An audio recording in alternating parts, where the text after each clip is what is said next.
Space, the final frontier. This is a review show for Star Trek The Next Generation. Its continuing mission to explore interesting plot points, to seek out goofs and continuity errors, to boldly go where no other TNG review show has gone before.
It's Wednesday.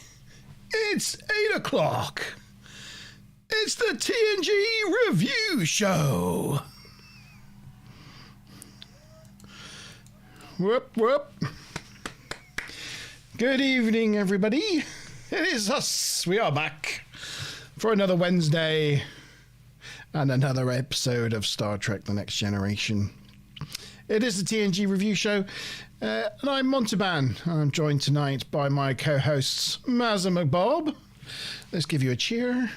Hey, Tommykins Turner. And Chief Sean. Good evening, everyone. Good evening.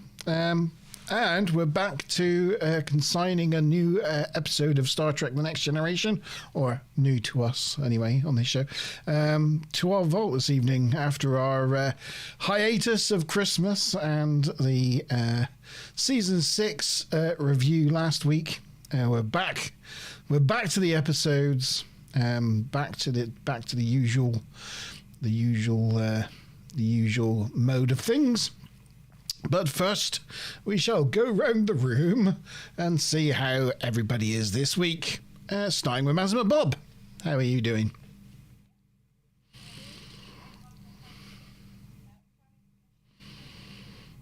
Woo, oh, here.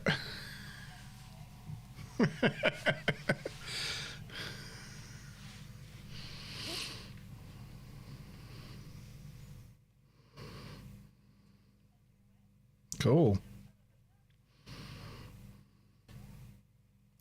Oh, that's good that you got that milestone sort of out of the way.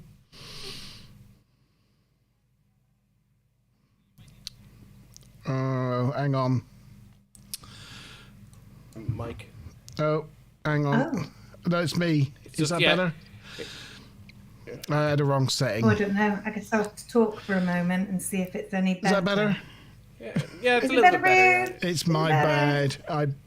I missed pushing a button. Through all the sequence of buttons that I push when I go live, I missed one. the turning the other people's audio on. Yes. So Maz was just telling us this week that she's got planning permission for her loft extension. So no, we've submitted the planning permission oh, application. you submitted the planning permission. Sorry. Yeah, Yes. it's going to take like 8 weeks, but the application's gone in now, so we're quite excited. It's submitted. Very cool. Very cool. Bruce said it looks like an interesting story. Not so interesting. I had a really boring week. That was really all I could think to report. If you could let us know, Ruth, whether you can hear everyone now. That would be great. Thank you. Tommykins, how you doing? Good evening. Doing good.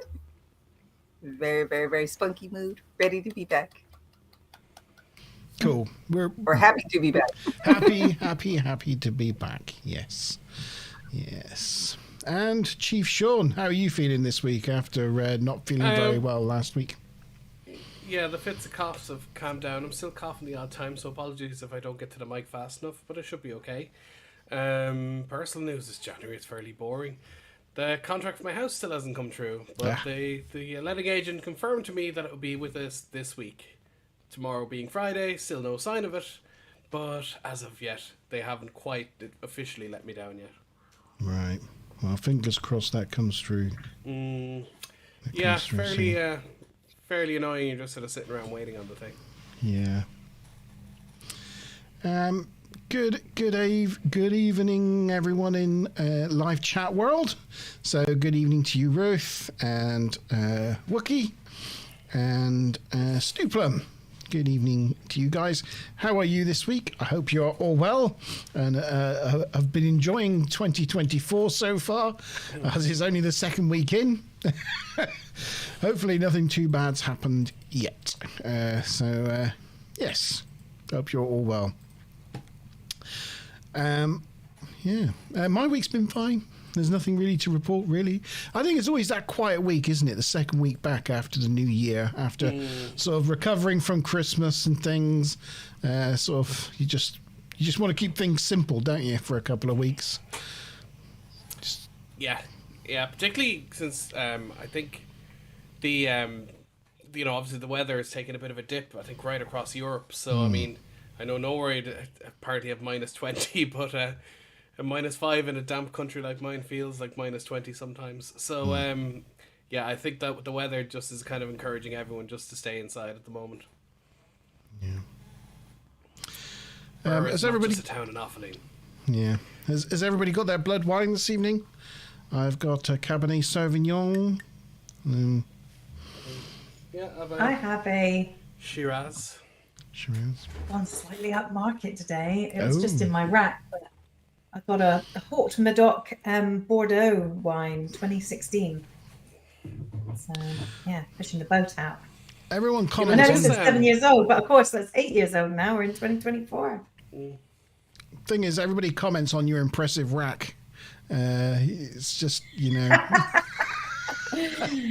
actually I actually saw that and I was going to leave it, but yeah. I was just going to say that there is actually a Picard vineyard in La Barre, France, where the fictional Picard vineyard is from, and you can get Picard wine. It is a thing. We're going to have to get some and try it. That's got to be a thing we do at some point. So Picard. Definitely. Yeah. Okay, so this evening we are consigning to the vault another episode of Star Trek Next Generation. This time, Season 6, episode Liaisons. Hopefully everybody is aware that is the episode we're covering this week, as it's been some time. And we got a little confused last week of whether what we were doing. But hopefully we're all on the same page this week. And Liaisons is the thing we're covering, we're reviewing. It is episode 2 of season 6. Production number 40277-254. It first aired in the US on the 27th of September 1993 and was the 153rd episode to be both produced and released. of TNG. The teleplay was by Gene Carrigan, Fosse, and Lisa Rich.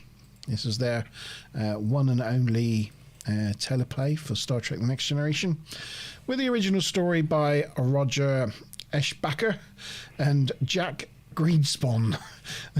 All very sort of American names, aren't they? Again, they're one and only story submitted to TNG. So a lot of one and only writers. But it was such a huge hit. I wonder why they didn't get more opportunities. Why did they not get more opportunities? I know we'll cover this a little bit more in detail later on, but this was one of those episodes where I was just like, I don't remember this at all. Yeah, I know exactly what you mean. Just like it was like watching a TNG episode for the very first time. I was like, well, I just looked up the original UK air date, and it was the 17th of January, 96. So wow. Just a week out of 27 years. 96? How did it end up being so late? That's crazy. It was one of the ones that was on BBC that was coming out late while Sky had picked up the rights to the more recent seasons, and it just the last BBC season that came out. So there you go. Yeah. It was directed by Cliff Bull, who we've talked about many times. In his 23rd of 25 episodes. So nearing the end of Cliff Bull's directing directing of TNG, near the end of his episodes. Anything else I might have missed from that, Maz? The working title of the episode was The Journey, which obviously it then changed to Liaisons. Jerry Taylor was impressed by the original pitch, thinking initially that it could be, because the initial pitch was more about the Picard side of the story. Thought it could be like a two-person drama, a little bit like Chain of Command Part 2. Brannon Braga gave it an uncredited rewrite, and apparently initially the relationship was going to be a bit of a nicer relationship, but he was like, well, if they're trying to learn about humans, how would it be a working relationship? So he made it a bit more dysfunctional. And apparently there was originally going to be a subplot where Troy earned rank of commander, which they decided to use a bit late, in a later episode anyway. What was it? Thine Own Self. And they changed instead the B plot to be, the stuff that happened on the Enterprise with the other ambassadors. The other ones, to keep it all tied together. I didn't really see it as an A plot and a B plot. It just all felt to me like it was all part of the same plot. But that's how it was meant to be. Yes, I'm just sharing the screenshot. There we go. Yeah, it was an A and a B plot, wasn't it? It was the Picard story with his crash and the ambassadors being shown around. But as you say, it does kind of, as a lot of the A and B plots do, it kind of intertwines and is part of the same narrative at the end of the day, I guess. Okay. So, teaser. Here we are. We're in Worf's quarters, and Worf is having issues getting into his dress uniform.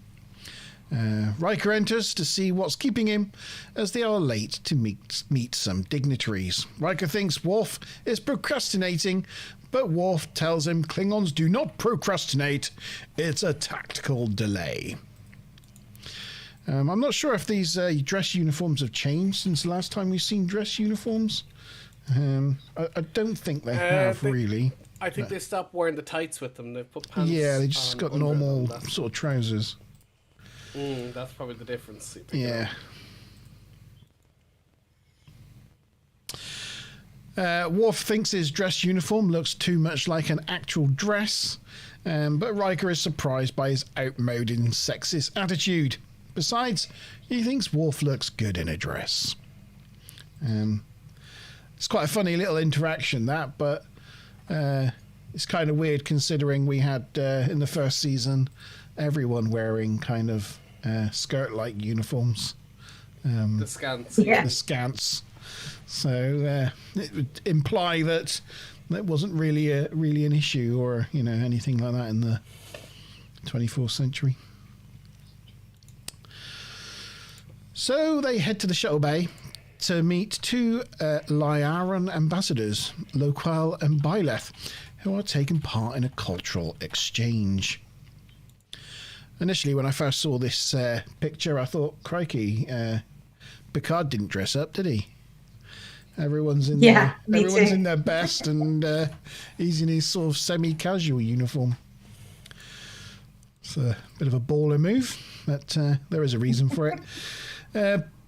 Picard conducts the introductions and assigns Troy to Loquel and Riker to Byleth to oversee their stay, whilst he himself is heading to their homeworld, Liar. I quite like the way Picard introduces his crew here, because he's like Riker, he's human from Earth, and our security Worf, Beta's from Betazoid, and well, it's just because they don't know, do they? They don't know who all these races are, and just give some context. So it's not something they usually do, but I thought it was quite a nice little touch, really. The only sticking point in all this is when it comes to Byleth. He doesn't want to be matched with Riker, but he wants the Klingon. Worf goes to object, but Picard says it's fine with him, so he's got no choice. So they leave, and Picard leaves with leaves on the shuttle for Liar with Voval, the Liarian shuttle pilot, and that is the end of the teaser. Oh, there we go. Question time. First question time of season 7. Exciting.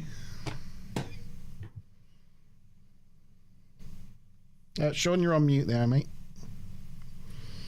Sorry, I was snotzing myself. First question. What does Worf tell Riker he is doing instead of procrastinating? A. Diplomatic mind games. B. Opportunistic interference. C. Non-violent solution. Or D. Tactical delay. And the bonus question: Who was initially assigned to Byleth as his liaison? Right. Whilst you're all giving that some thought, Mazma Bob, what have you got for us? Well, I would say in general that I don't have a massive amount of trivia and stuff for this episode. For this episode. Just to let you know in general. But I'll probably have most for the teaser than anything else, which is only because of the people that have just been introduced. So we've got Eric Pierpoint, who plays the role of Voval, who's off with the captain in the shuttlecraft. Oh, yeah. And he was also Captain Sanders for the uniform in 1997, Kortar in Barge of the Dead, Shirat in Rogue Planet, Harris in Affliction, Divergence and Demons, and Terra Prime. So I'm not sure who is Harris. Is that Enterprise character? He was in 4 episodes as Harris. I think he's the Section 31 guy in Enterprise. I could be wrong. Ah, right. Okay, yeah, that makes sense. So yeah, it's been in quite a few things. Not quite. He also apparently... Yeah, that's him. He's the Section 31 guy. Okay, he's up to 5, not quite 7. Sorry, go on. He also read for the role of Will Riker, apparently, really? As well as for lead roles on Deep Space Nine and Voyager. So he was really keen to be a part of the Star Trek world, clearly. And yeah, his voice is especially recognizable, and I think he's done a lot of, he's got a lot of TV and movies, and so yeah, quite an illustrious career. And the only other point that I've got here is that this is one of only 5 TNG episodes that doesn't have a star date at the beginning. Oh. Picard does confirm later that it's 7 years from a star date that another character mentions, but probably not 7 years exactly. But yeah, so it's not certain exactly what star date this episode is set in. Right. I think that's it from me. Is that it? Well, have we got answers to the questions? You've not had much time, but hopefully. 1, 2, 3, 4, 5 answers. I think that's right, isn't it? Yeah, I think Everybody says got that. Dryker. Dryker. I'm covered in D's and Rikers. Dryker. I'm covered in Riker's D's. It's that kind of night. Yeah. Oh, nice. Right, bring the score sheet up. Who are those names? Crazy.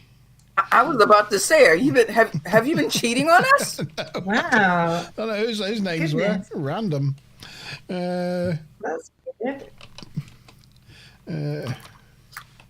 I did like what you pointed out with the when Picard was introducing them, because a lot of these episodes you don't feel so easily sucked into the world of Star Trek, but when they do small things like that in the dialogue, it adds this like underlying continuity and solidity that does I think lend itself to good storytelling, because this is one of their few meetings with Federation ships. You're not going to know all the species. You're going to want to be a bit more explicative with certain things. So Yeah. I liked it as well. And good evening to the beard. Good evening, Gujon. Oh, hi, Mr. T. Mr. T is in the house. Yep. And literally in the house, he's just been disturbed by our little humans Oh. waking him up. He has to drive out early tomorrow morning. What's early? Well, he has to leave out by 5, so he's got to be up and moving around before then. Yeah, so okay. Yeah, that's pretty damn early. And it's Yep. you're an hour ahead, so it's 9:30. So it's pretty much bedtime now, yeah. All right, Yeah. that's good. And the girls Shh, are sorry back for there waking. squabbling. Go sleep now. Okay, I'm spinning the wheel. Do do do do do do do do do do do do do do do do do do do. Tiffy! Hey! Wow! Well, Ruth said that she's watched this episode twice now, so she's coming for you, Tavi, on the points, but not if the wheel is in your favour. I got to get these points because I'm not as brushed up on my notes as Ruth, so she might take me to the cleaners this episode. Yeah. It's early days, though. It's still early days in the quiz. So onwards and upwards with Act 1. Act 1 opens with Data walking past some food. Not an interesting plot point of the show, but I felt it remiss of me to not include it with an appropriate picture. He looks well in the dress uniform. He does, doesn't he? Yeah. He just looks pretty all the time. So yes, Data walks past some food. At the reception, Troy is outlining her plan for Laquelle, but he's more interested in the food. They don't eat for enjoyment on his home world. They only eat for nourishment. So she introduces him to Tarian chocolate puff with 17 varieties of chocolate. Troy thinks they're going to get on really, really well. They leave the buffet, and Laquelle takes a whole tray of cakes with him. This tray of cakes that we see here, which do look pretty delicious, I have to say. For TNG food, which usually looks interesting to say the least. Yeah, but that's probably mashed potatoes. Or it's like a hard meringue or something. It's not cream. It's just made to look like cream. No, it just looks good. Normally, it doesn't look good, but this one actually does look good. Yeah, because This back alien then is my spirit animal, the way he eats. I'm like, yes! He's so happy. Well, there you go. Byleth, Worf and the Doc are eating at the reception. Byleth isn't happy with his food and demands Worf bring him some more. Worf reluctantly agrees. Who does he think he is, Oliver?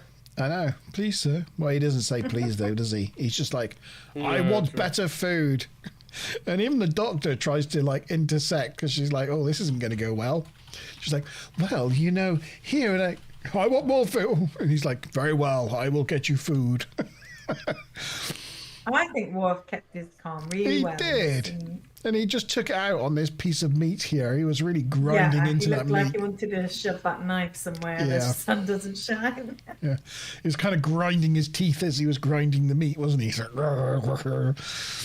Yeah. So whilst carving the meat, Data gives him some advice on diffusing diplomatic tensions. Worf tells Data that Byleth is demanding, temperamental, and rude. Data notes that Worf shares all of those quantities in abundance, so suggests that they build on similarities before giving him a pat on the back and leaving. It was a pretty good bit of advice by Data, and it was quite amusing as well. Sort of Worf just carries on carving away. Although I know they say it's a like buffet, a nice bit of beef. but I mean, they're wearing their their number one uniform or whatever you want to call it, and you'd imagine there'd be some people from the at least carving the meat, prepping the food. Yeah. They wouldn't just be out like that. You can even see one of the waitresses walking behind her, so it's not like there's not staff working. He looks at his knife as he's carving it, and he's like, it gives him ideas. And he kind of like smiles. Also, not a carving knife. But, no, not a carving knife. As it may. But it's quite funny. He's like, I could use this. So I see that you changed some clothing, Sean, but I can't see what it is because your name on it. Shall I tell you? Shall I tell you? It's a hoodie, but it's the Orville. It's the Orville uniform hoodie. Oh. There you go. There you go. Yeah, you recognize it. So we're going to join Picard on the shuttle on the way to Liar. Oops, I'm on the wrong. Here's a picture of the shuttle. Flies. Hang on, where is it? There it is. Do we notice this shuttle? Recognize this shuttle from anywhere? We've seen it before. No. Yeah, it's the Rasmussen shuttle. The 29th century one. Yeah, it's the 29th century one. It was the escape pod in most toys. It was a shuttle in most toys. It was the Arcos escape pod in Legacy. It was the Nenbeck in the final mission. As you say, it was the time pod from A Matter of Time. It was in Birthright Part 1 and 2 as the Iridian shuttle. Yep. But it gets used for a lot of things and redressed over time. But this is just its latest incarnation. Yeah. The Nembeck is named after Larry Nemeczek. He does, who, as I said, did a lot of the artwork for the Fact Files and did a few. In fact, a lot of the trivia we find on the sites are from his books, the Star Trek TNG compendium and stuff. So we owe him a debt of gratitude. They call it the Nenbeck shuttle.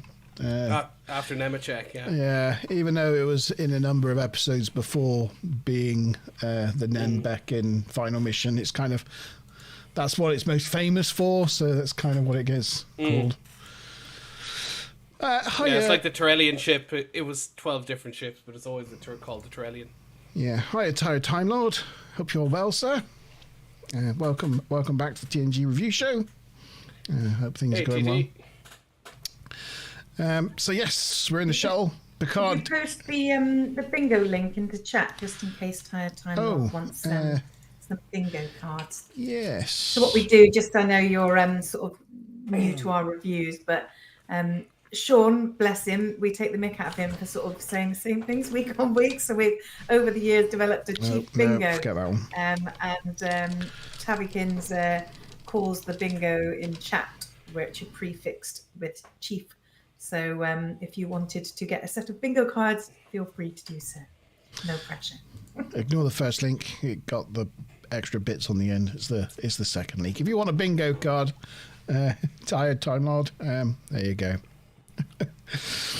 It also gives you points at the end of the episode if you've made bingo. So it does. In some cases, it's changed the order of who's won the episode, trivia-wise, with bonus wheel spin. So if you want some extra TNG review points, that's the way to get them. Even when you're not here, you can still pick them up. Yeah.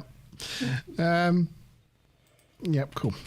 Also, Tired. Whilst you're here, I've been watching through your videos, and I'm on the side of the fence of I prefer it with your vocals, even if you don't think your mic's up to it or whatever.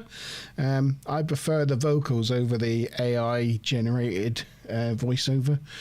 I know there's been some comments in chat in some of your videos about the AI voice versus mic voice, but this is just my personal thing. I prefer your voice on it, but I would be of the general opinion on anything in that respect. I just think I think I've only watched two, but they both had the AI voice, so I didn't know that there was a that kind choice. of same thing happened. I didn't realize there was different ones. Yeah, I'm gonna have to find one with your actual voice, then I know how you sound. Yeah, I do concur for the actual voice vote. I just think you go to someone's channel, you go to there for them, don't you? And it's just nicer when it's nicer touch when it's the actual person. But anyway, I thought if you turn it, I'm gonna let you know that I like your commentary. It's good. So anyway, that being said, I've lost where I was. What were we talking about? Oh yes, we're in the shuttle, aren't we? With Picard. He still has 17 hours to go on his trip to Liar, but his pilot is not very conversational, so he decides to retreat to the back of the shuttle. Just as he does so, to review his itinerary, the shuttle gets rocked with some kind of explosion, and Voval reports that they've entered some kind of distortion field and it's knocked everything out. It's knocked everything offline, and so they head to a nearby M-class planet to basically crash land. Quick question. Yeah. Retreat where? Where's he going to the back of the shuttle? I don't know. There's not really anywhere to go. It must be like about 2 feet behind there, because it's not very big, is it? And this is like the TARDIS. Yeah, maybe there's a toilet he can sit on or something. But who knows? Yeah, there's not a lot back there. So we see it heading towards the planet, and no. You can't see anything, can you? Because I've got the wrong browser. Here you go. We can see Picard and Voval. Oh, there's it crashing, heading across the terrain. Then it kind of crashes, and we see it sort of parked in the rocks. And so that's just So Picard comes to, he wakes up and he uses his tunic as a pillow for Voval. He tries to contact the Enterprise, but to no avail. So he uses his tricorder and detects a structure and energy readings 2 kilometers to the south and decides to go check it out. He exits the shuttle and there's some kind of plasma storm erupting on the surface, and he almost immediately gets hit by it, which knocks him out, and he gets dragged away by a shadowy figure. That's Picard there getting zapped by the sort of TNG lightning effects, which we see quite a lot. And and there he does get kind of carried off by this stranger in a kind of odd way. It looks like she just kind of drags him with her fingertips. It's like, yeah, it's like he's levitating. A bit odd. Yeah. Yeah. Also, incredibly Doctor Who. You just see these ominous hands coming out of frame doing something. Yeah, with a sort of shadowy shape sort of lurching over him. It's kind of quite Yeah, eerie. yeah. That's very Doctor Who. Yeah. I don't suppose you got a picture of a shadowy shape, have you? No, not on me. Just this one. Okay. Why is there a trivia for it? Yeah. Ah. That's right. I'll tell you in a minute. Okay. Well, funnily enough, that is the end of Act 1. So it's question time. Chief Sean's still struggling there, bless him. He's still struggling. Yeah. Okay, so first question. Which of these was not a dessert Deanna mentioned? A. Peach cobbler with whipped cream. B. Dvorkian powder cake.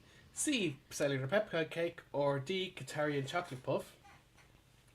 And the bonus question, and I didn't know we were going to talk about it, but how many reuses of the shuttle is listed on Memory Alpha?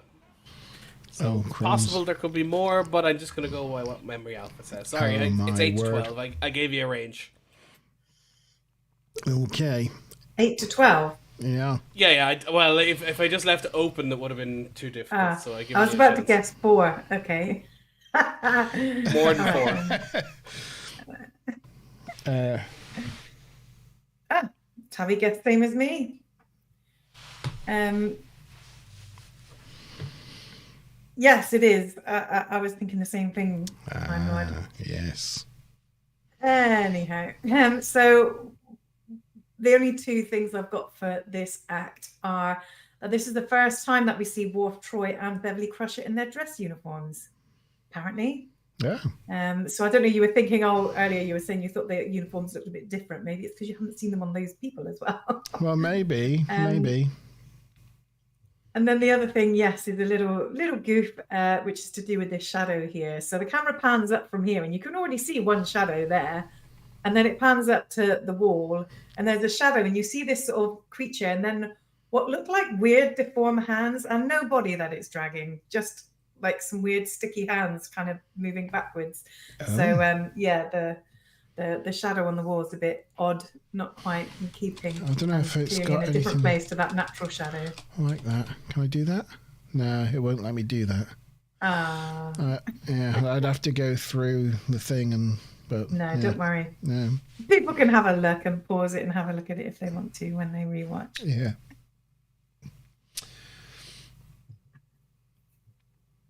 Yes, we were saying that a minute ago. Saying about how they... Yes. Saying he's in a dress. It was funny. His outmoded and outdated thinking. Riker was disappointed in him. We thought that they had the what do you call it again? The skirt uniforms in the season 1. The scants. They already had the scants in season 1, so we don't know why that would be like a particular issue now. Because scants were a thing. Yeah, scants. I think at that point it was way too much. He probably blocked it out. Yeah, just that was something they did for a short period of time. A bit like flares in the 70s or whatever. What did Klingon formal clothes look like? They're big, like floor-length robes, right? Yeah. Yeah, pretty much, yeah. They kind of have a dress look to them anyway. They do. Yeah, and a baldric and all your medals, all your war medals and stuff. You can't say baldric without me thinking about Blackadder. You know, the sash. A sash, if you like. Yeah. Oh, Time Lord says that there's an interesting story about the scamps. I hope he'll post about it. Yeah. Cool. Did it have anything to do with Gene Roddenberry? I got a feeling. We know it was used. They were used a few times in season 1, and then they kind of got phased out, which was a bit of a shame. Yeah. Yeah. I thought they were awesome. They should have kept the scans instead of constantly having to write in how progressive they are. It would just be awesome every now and then for someone to come onto the bridge, some dude in a scant to come onto the bridge, because then you get that. Oh yeah, the scants are a thing. I think Junk Ball Media, did he do a video about the scants? I think he might have done. It sounds like something he would have done, yeah. Yeah. Yeah, his content, I don't know, it's not as good as it used to be. No. There's not as much of it, and the stuff isn't as funny. It's just not enough. But, YouTubers are just retiring all over the place at the moment. It's... Yeah, well, what little money was in YouTube just seems to be going downhill. Yeah. It's just not there. I don't know. Yeah. The artist who designed the monster maroon was different from the Scant. Scant was developed from TOS. Yes. TOS and TNG was very much similar designs, weren't they? Really, in terms of their colours and themes, and the monster maroon was very much a very different thing. Well, the same artist worked on original series in TNG and made the scans. So that's cool. Yeah, Monster Maroon was just a good on your typing there, Tommy.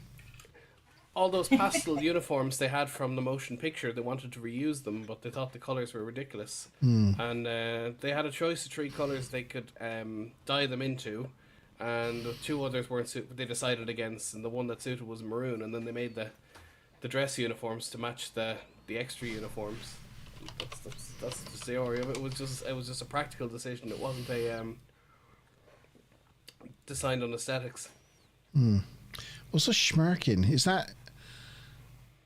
What's a schmirkin? I had no idea. Knowing Wookiee, it's probably something rude.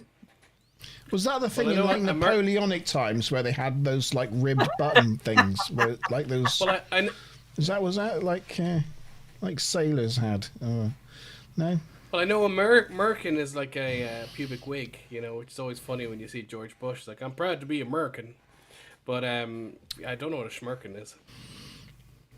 Don't know. Is it something South American? Schmirkin. I thought it might have been one of those tunics with all like the gold bars. It's one of those things where you think, "Oh, am I going to regret putting this into Google?" But didn't come back with anything. Oh, is that the designer? Tired Timeline, William Ware Theus.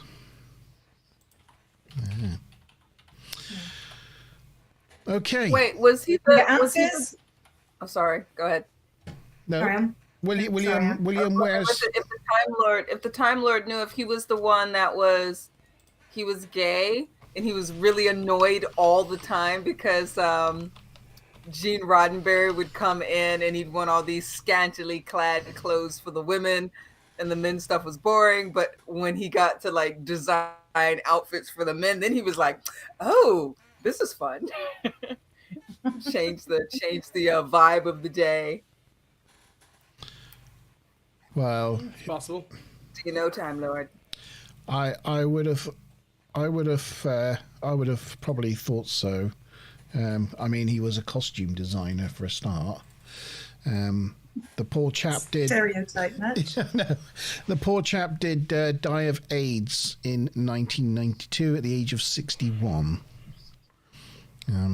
Yeah, so before this episode aired, actually, or before this episode was made. Yeah. Yeah. Poor chap. Yeah, well, I feel particularly. I mean, it's obviously horrible to die of AIDS at any time, but anyone who died in like 1990, 91, 92, they're like the worst ones because, the drugs kind of came out in 92. So if they'd lasted like 6 months longer, the drugs would have come out and he could have lived another 10 or 15 years. So like he just missed it, when there was basically nothing to help him. So yeah, it's pretty bad. Anyway, right, should we have answers to the questions then? Yeah.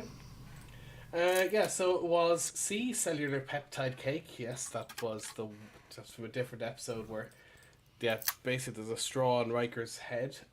Is that where they eat Deanna Troi? Deanna's turned into a cake with just a head. Yeah, that's the new. Yeah, that one. And it was 9 was the answer, which a lot of people got right. Yes. Whoop, whoop. Nice. I have to say, I didn't get it from Memory Alpha. I got it from Ex Astris Scientia. They tend to be equal to each other in terms of that information. The Most Toys, Transfiguration, Legacy, The Final Mission, A Matter of Time, Birthright Parts 1 and 2. Yeah, liaison. Liaisons. I get mine. Oh, I can't remember the other two. There's two others. But anyway. Okay. On the wheel is Tavi, Mazza, and Monty. Tammy, Well, that Mazza, is- Monty. Oh, bonus. And Wookie. No Ruth. The black hole of points. Ruth guessed 11. Stephen guessed 10. Let's double it for fun, shall we? Let's double it for fun. And spin the wheel. Do do do do do do do do. I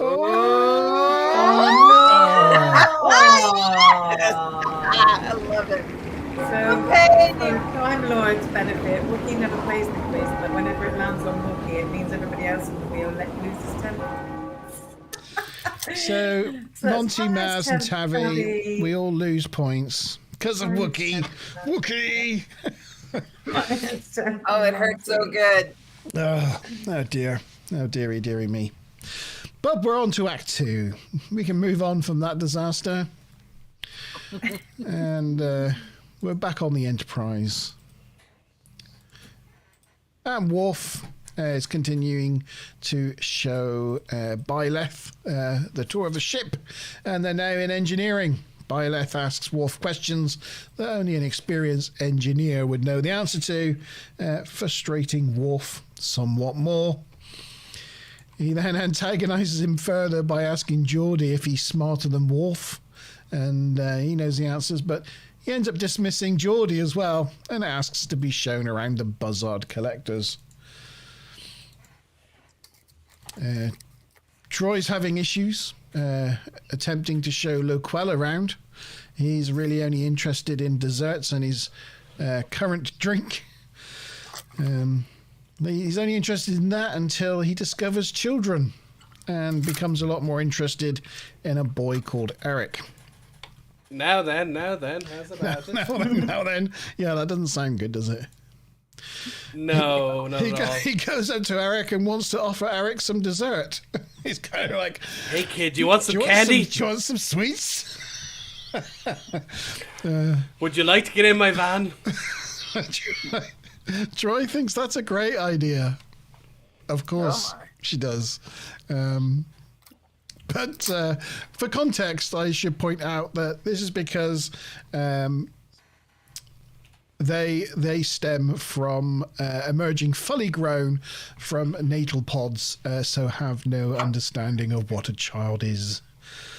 Yep, there you go. But yes. Picard awakens to find he finds himself in a dimly lit cabin with a device attached to his side. He tries to remove it but cannot. His captor or savior, depending on how you want to look at it, is a disheveled but not unattractive woman who tells him his pilot is dead and then leaves, locking the door behind her. And that is the end of Act 2. It's the next question time, Sean. Already. Already. So yeah, short act. So which of these did Diana not mention being on this deck? A. Stellar cartography. B. Biological research. C. Hydroponics. Or D. Astrophysics. And what was the name of the boy who was invited for desserts? Actually, that one might be a little bit too tough, but I wrote it last week and I didn't think about it. Oh.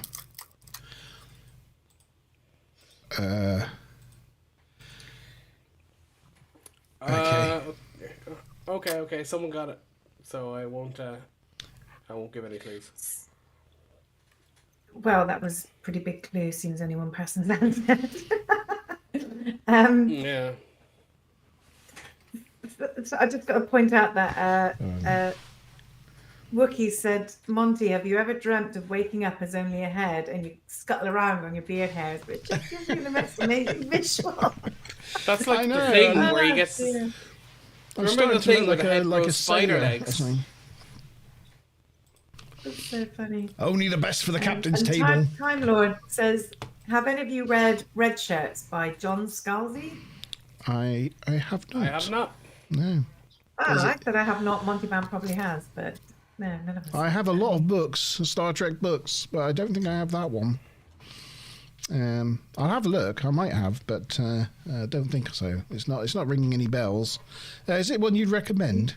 If so, I It will. says in it, people become aware of the fact that they're on a ship in a show and their background characters. They avoid the main cast. Like, so they don't want to get, it's a bit like, Guy in, what's it called? Galaxy Quest. Yeah. And he's like, I don't even have a name. I'm not going down to the planet. I'm going to die. And sort of freaks out.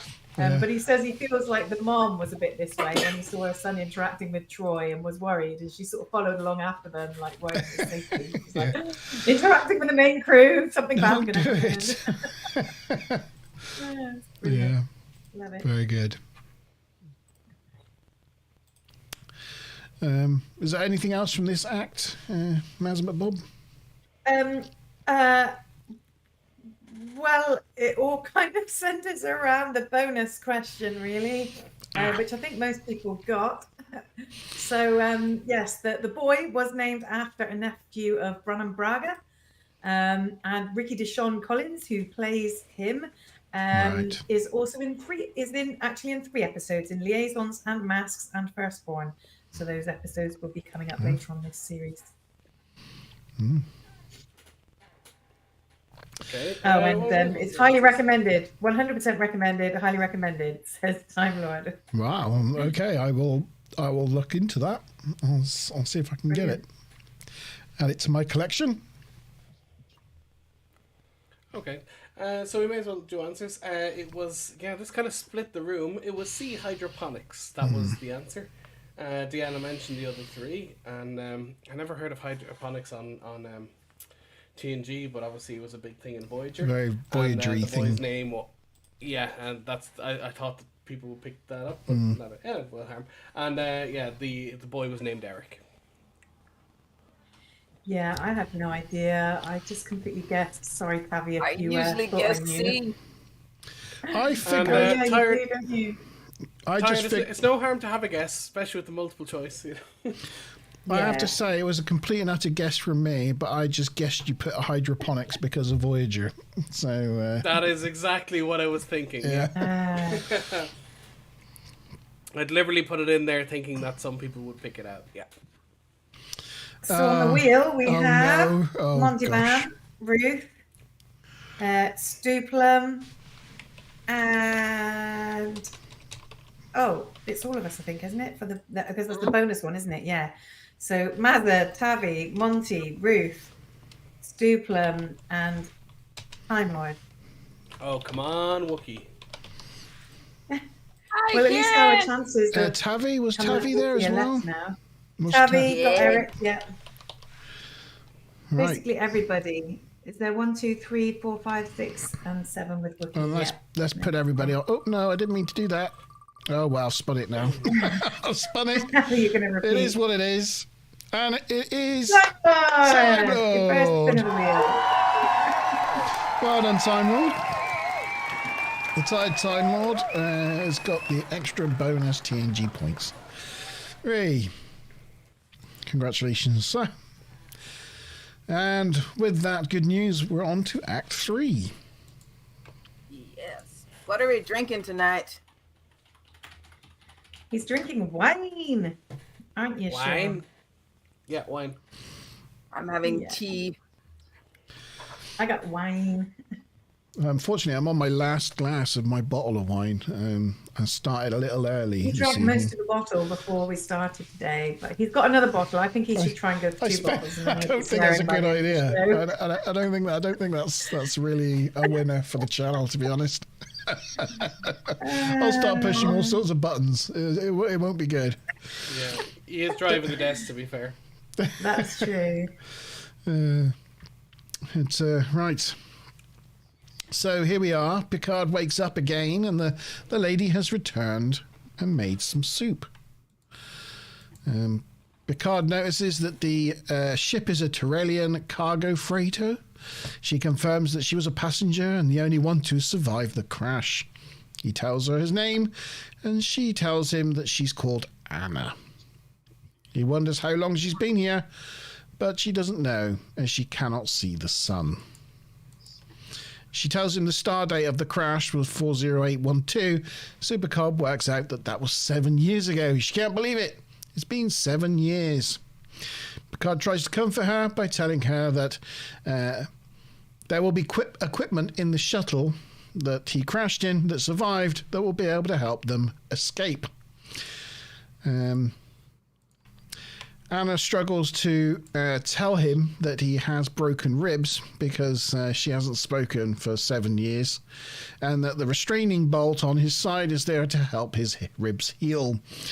So, with Picard not able to move, Anna heads out to the shuttle to retrieve the comms panel. It's kind of like, it's good. It's quite well played in this early stage because you're not quite sure with her whether she's, as I said earlier, whether she's his captive or actually helping. Is she going to start boiling bunnies, or is it just as it seems? It is quite well played. I don't know. Sorry. When I saw that scene, this was funny to me because usually when I see someone on the crew, I'm always going, that person's a freak, or that person's or that person's a little off. And the first time I saw it was like I think in the episode where Riker was stuck on the planet and he gets injured, and this chick basically comes in and she's like, I've never when I saw her walk onto the screen, I'm like, that's a freak right there. And I had never seen the episode before. And of course she comes up on Riker like, I've never made love to an alien. I was like, who called it? And of course, when I saw this episode and I just saw her, I wasn't paying attention too deep. And I'm like, that bitch is crazy. Bitches be crazy. Yeah.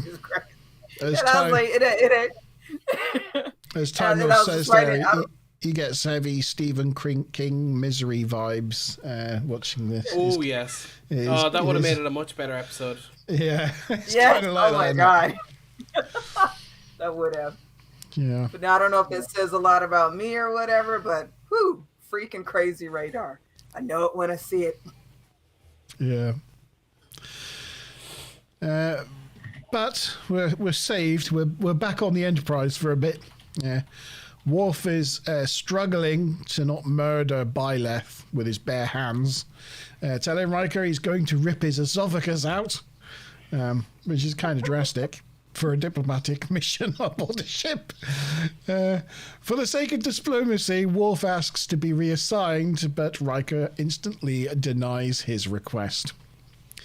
Deanna, at least, has been having a fun old time in 10 Forward eating chocolate ice cream, though she does admit that it's even testing her limits of desserts.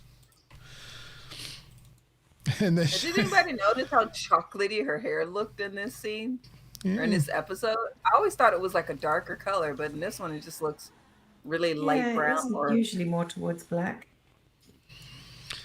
But she's taking such glee in Worf's discomfort. Yeah. Sadist much? Yeah. Then Worf's like, they're insane. That was so funny. It's completely. I put that in my notes in caps with like lots of very laughy faces afterwards. They are insane. Funny. It just made me laugh. Yeah. The dental on that, man. Oh my God. That's why I didn't work out with Troy. Jesus. Deanna suggests putting some limits on them, and Riker suggests a friendly game of poker.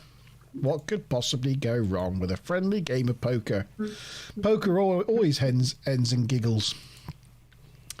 Back on the crash freighter, Picard decides to get up and walk around. He's surprised to find the door is locked from the outside. Anna then returns and tells him that it's locked because there are dangerous animals out there. All right, yeah, okay. I believe you. She presents him with a non-functional panel that she accidentally destroyed whilst removing it with a phaser. You were getting suspicious around this point, were you, Monty? I was getting suspicious now. I was like, oh, she accidentally destroyed that panel, did she? I see where this is going. She seems distraught that she did that and explains that she had given up all hope in leaving. And she basically gave up hope to stop herself from going crazy. There is a precipice nearby, and she has given thought to stepping over it and ending it all. But Picard insists that not to worry, they will be rescued. She tells him she will do anything Picard wants. All she asks is not to be left alone again. She tells him she loves him and kisses him on the lips. And that's the end of Act 3, and it's time for another question time. Yeah, she accidentally destroyed the panel she was sent to get. The little minx. Yep. Okay, so the first question. How long did Picard say since the ship crashed? 5, 6, 7, I or don't 8 think you posted years? the questions quite right. We've just got Did 2A. I? What was the name of the boy who was invited for desserts? Sorry, hold on. Okay. Oh, what happened? How there? long ago did Picard say since the ship crashed? Uh-huh. A 5, 6, 7, or 8 years. A, B, C, D. And the bonus question. What did Riker suggest that he reckoned would ease tensions? What did he say might ease the tensions? Ah, yes. These are fairly easy this week, Sean. You're easing us Nice. into Well, 2024. Like it. Well, I normally throw in an extremely hard one as a wild card to kind of mess up the guesses, but I guess when I was doing it last week, I guess I just didn't do that. Yeah. There we go. Nice. You were poorly sick. So you Oh, went that's easy true. on her. Yeah, true. true. I mean, I'm still not 100%, but I was poorly last week. Yeah. It was kind of that thing where I was getting up to Tuesday to go to work, and I was like, I'm even going to go to work today, and I was like, I'm not going to start the first day of the year by taking a sick day. I was like, I'll just suffer. Oh. Yeah. You poor thing. Was there any other trivias for Act 3, Maz? Only one. Well, and an observation. I was thinking that lady on her there, her teeth looked a bit ropey, which I don't know whether that was just the actress or whether they actually did that on purpose because she's been there for 7 years stranded. But I thought, oh, that's quite realistic. And then I thought, oh, she might just have bad teeth. And the only bit of triv I have is that there was a cut scene. Apparently there were quite a few cut scenes, but there was a cut scene where Byleth woke Worf up at 5 a.m. because he wanted to go for a tour of the Arboretum. And it was included as a deleted scene on the Blu-ray release, but never made it into the episode. But I'd have quite liked to have seen that as well, because I think Worf's reactions all the way through this episode are quite funny. He would have been all dishevelled out of bed and angry. That would have been great to see. Sorry, Sean. No, you're fine. I was just gonna say, it's one of those things when you notice it that you can't stop noticing it when someone points it out to you, and it is the Hollywood teeth thing, like the really overly white teeth, and you're watching something like Gladiator or Dunkirk. Actually, Dunkirk there's a big crowd scene of everyone getting on a boat, and there's one guy kind of opening his teeth like this, and they're blindingly white, and it just takes me completely out of the scene, because it's just like, yeah, nobody in Dunkirk had teeth that looked like they were in an Alien, and similar in Gladiator. But the Hollywood types just cannot help themselves. They just have to have these alien teeth everywhere they go. Let's face it, there's nobody in Dunkirk now that has teeth like that. No. We need to get you a bit of a WD-40, Sean. WD-40. You got a squeaky chair. Go. Oh, I need to change the chair, but I don't want to do it to change the house, so I'm just waiting. Well, it's priorities, isn't it? Yeah. It's priorities. when I have a house to put the chair in, I'm gonna get a new chair. I realize this one is squeaky Nice. actually, and it's also I like it. it's also sinking. So I start up here, And then slowly over like 40 minutes, I just keep getting shorter and shorter as the thing decompresses. So yeah, I'll spend money on a good chair when I get my house. You basically deflate as the TNG review progresses. Sean deflates. Yeah. I know. I thought I had a bingo thing for noisy. Yeah, you had noisy mic. Yeah, you did. That was the old set, but I thought I put one noisy here. Add it to the bingo. That's why I mentioned it. It used to be on the bingo time, Lord. Never mind. Very good. Sean's Sean shrinking. shrinking, Should be a thing. Yeah. Okay. What's the answers then? I think I know what the answer is going to be. Looking at Poker all round by the looks of it. Yeah, that's it. 7 years in poker. Poker. C7 poker. Is that So everybody? why you know poker? It was almost everybody. Mother, Ruth, Monty, Stu Plum, Tavi. No Time time got Lord. the first question right, but not the bonus. I'll leave him on. I'm sure he knew. All right, I'm spinning the wheel.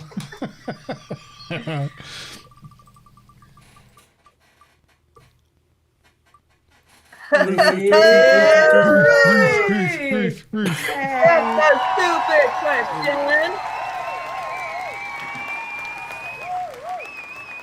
So I'll do a quick. Let's do a quick points check as we're over halfway through. Oh yeah, points check. Let's see who is in the lead at the moment. Is Ruth with 210 TNG review points. Shortly after her is Stu Plum, 10 points behind, and then Monty Ban is 10 points behind that. So those are our front runners, and then the rest of us are all about 60 points behind that. So Wow. yeah, quite close to the top three, and then the rest of us. Everyone else. But you know, things can all change because the points go up each round. Each round, the And points Sean increase. Go ahead. And you know what points mean? Nothing really. No prizes. No prize. Nothing. Doesn't mean anything. Points mean notoriety. Notoriety. Yes. If Sean were a bit more chatty, we'd have some chance in bingo. But Yeah. he's still Nice a to bit see more- you. See you nice. See you nice.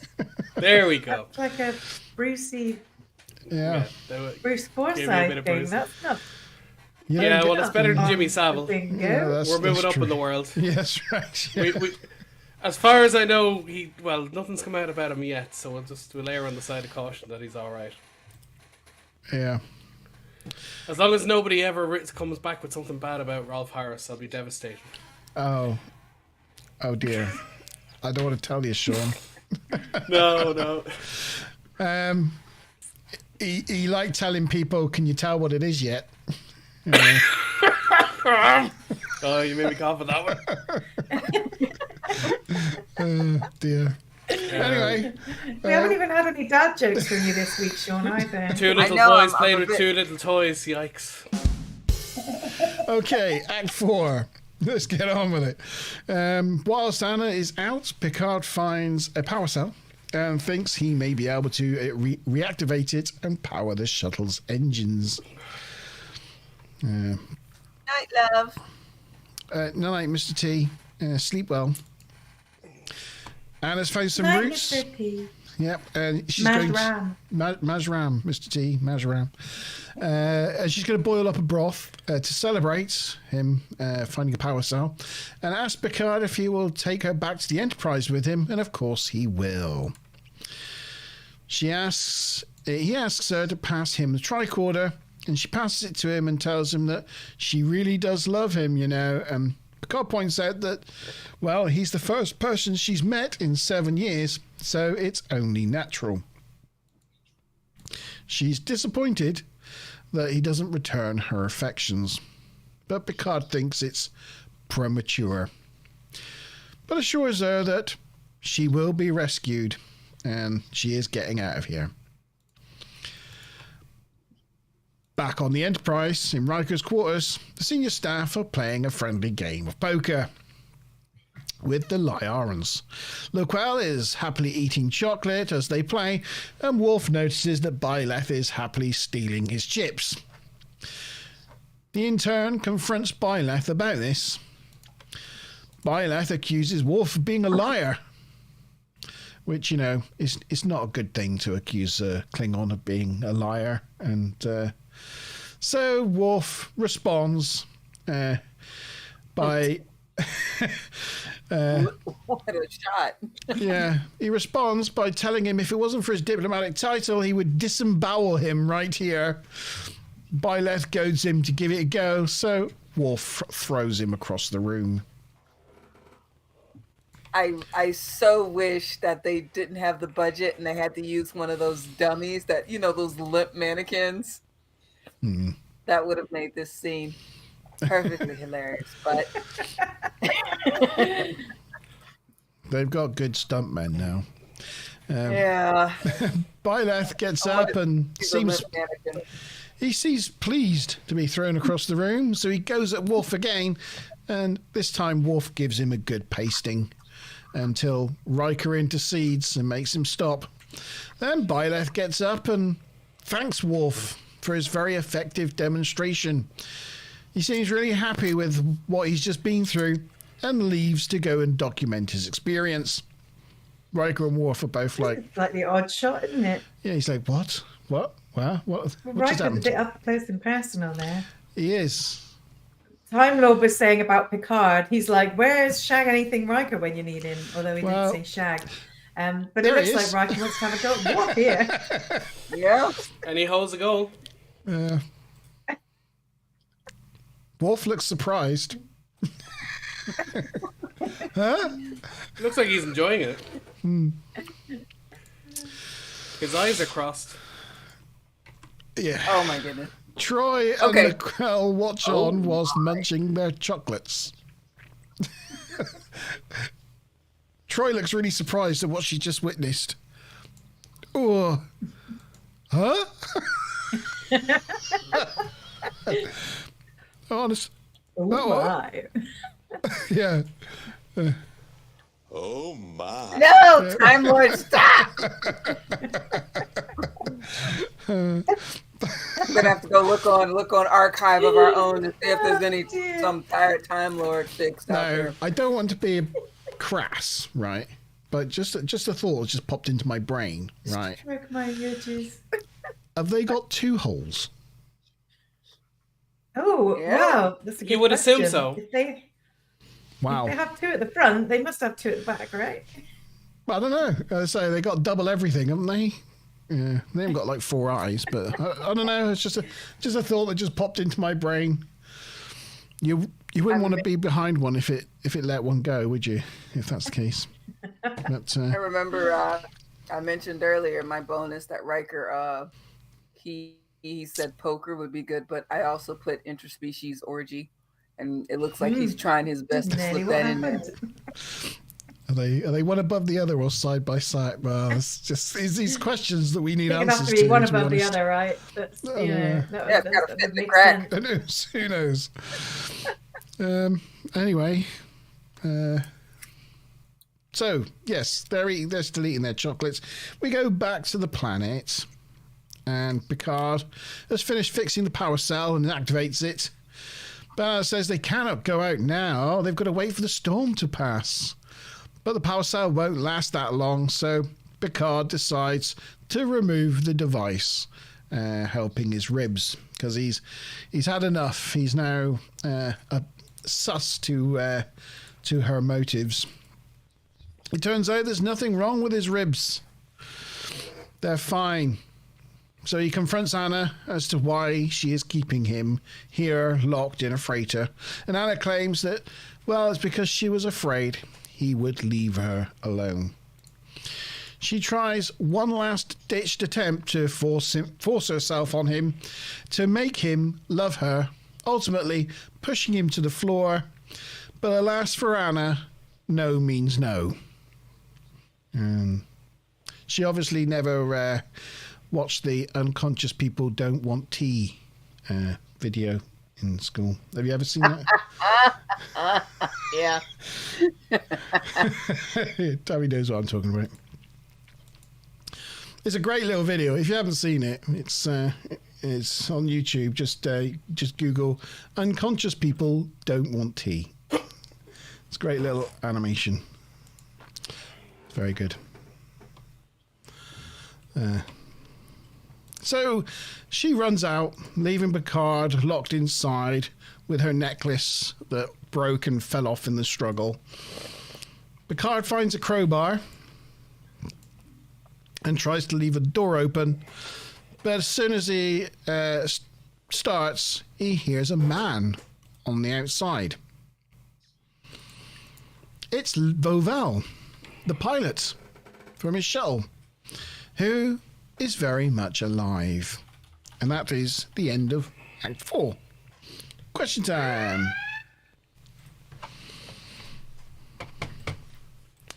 Alrighty then. What type of roots does Anna bring back for dinner? A. Coltane, B. Leola, C. Tartok, but it says B again, or D. Jumja. And the bonus question, what item falls off Anna as she leaves?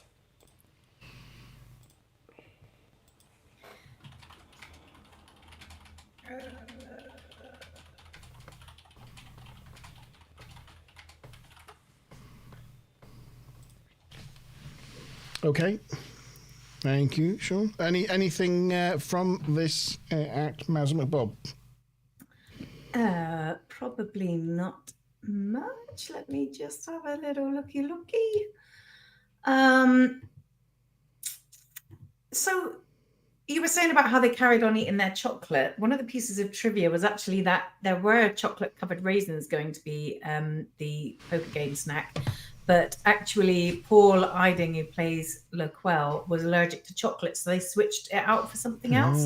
It doesn't actually say what they switched it out for, but it still looked like chocolate, but it must have been something, otherwise brown, like maybe like a treacle toffee or something. But yeah. To be honest, it's kind of ironic, seeing as Deanna says that they're eating chocolate the whole time, but he's actually allergic. To be honest, American chocolate's not really chocolate anyway. No, it's like brown coloured candy. Oh. But they use something, I believe it's called butyric acid. I don't know what it is. Anyway, it's found in vomit, so American chocolate basically tastes of vomit, pretty much. Americans don't notice because that's all they know, but to us it just tastes wrong, like gone off or something. Yeah, it's not good. I did a video on my Montalban YouTube channel where we got like a box of like loads of American sweets, like Baby Ruths and all sorts of things. So you better talk a Baby Ruth. No, I quite liked it. I quite liked the Baby Ruth actually. Baby Ruth was quite good. But I like the old. you have to watch pieces, my video, Tavi, of me trying American chocolates. I haven't seen that one when I scrolled through. Yeah, it was myself and Alex when he was a little boy. It was only a few years ago, but he's like that high. Oh, and now he's playing Picard and or little Captain Montalban. As I said, the big one that's come in the last few years is that the whole Reese's Pieces thing. They have just taken over. They're immense. Yeah, the only thing is, pieces. but you can just taste how dense they are. Like you can actually feel yourself fatter as you getting fatter as you eat them. Yeah. They're like a survival food. If you needed to climb, Mount Everest or something, like that's the type of thing you'd be eating because they're so calorie dense. Yeah, they're so bad. Are you talking about good. the pieces or the cups? The cups, yeah, those things, yeah, the little buttercup, the peanut butter cups that they have. Those things are just. I love them.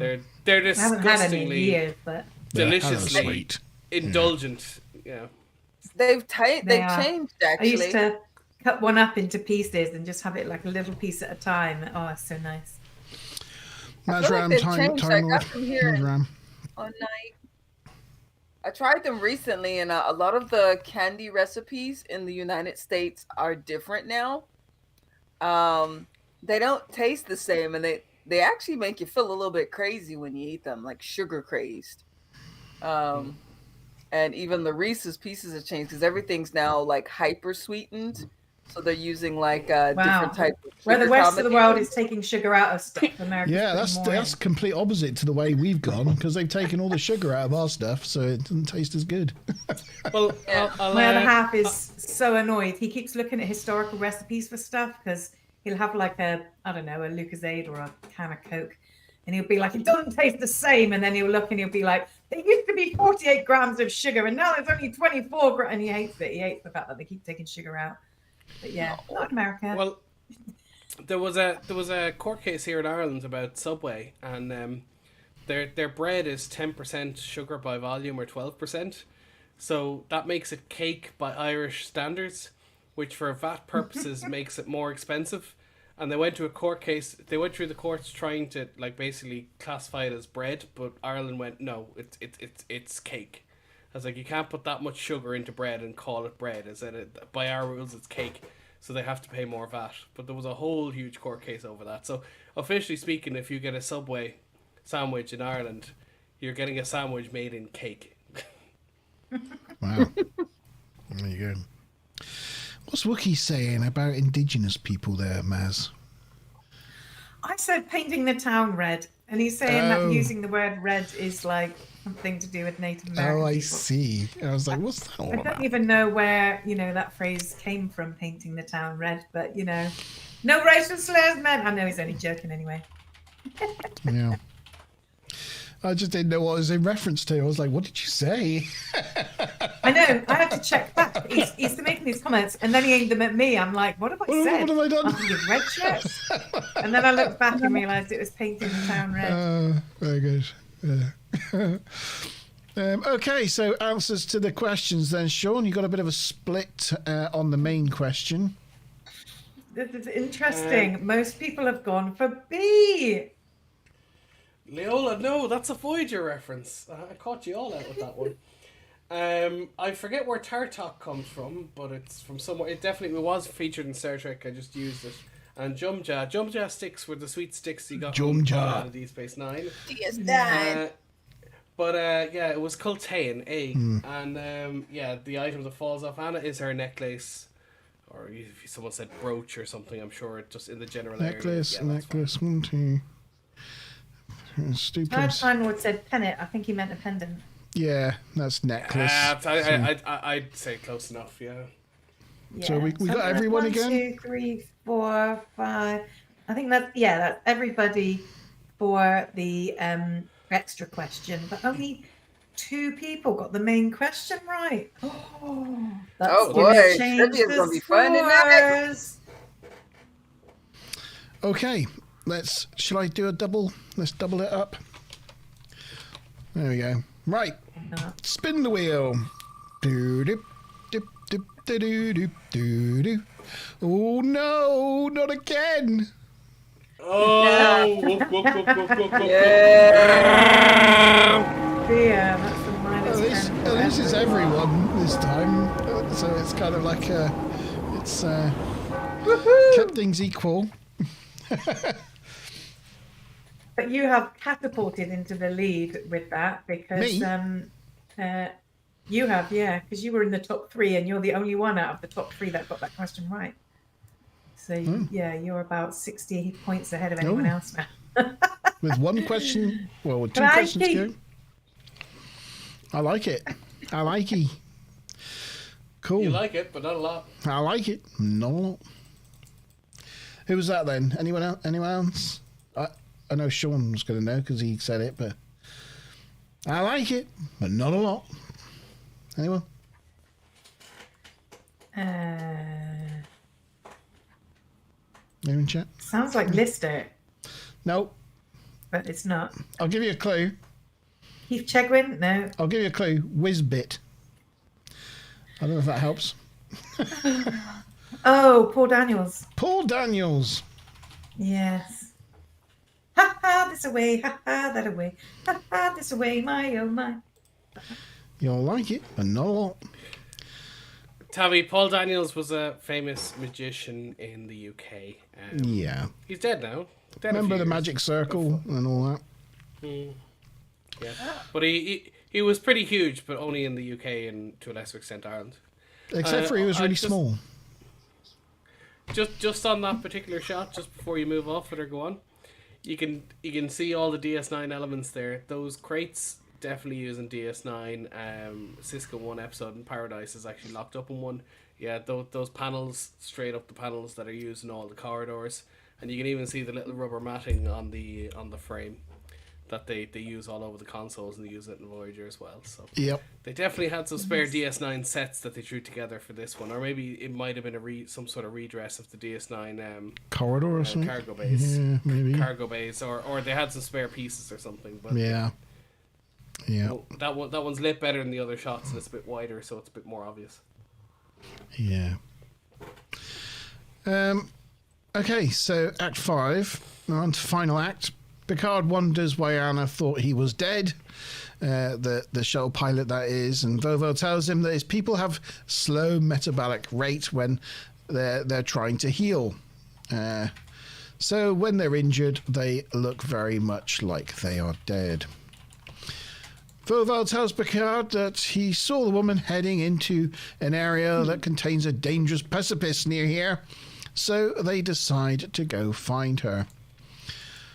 Once they get to the cliff edge, they decide that they're going to split up, and Voval goes to the left here, and Picard goes to the right. Looks pretty cool, though, with the matte paintings and the mist floating by.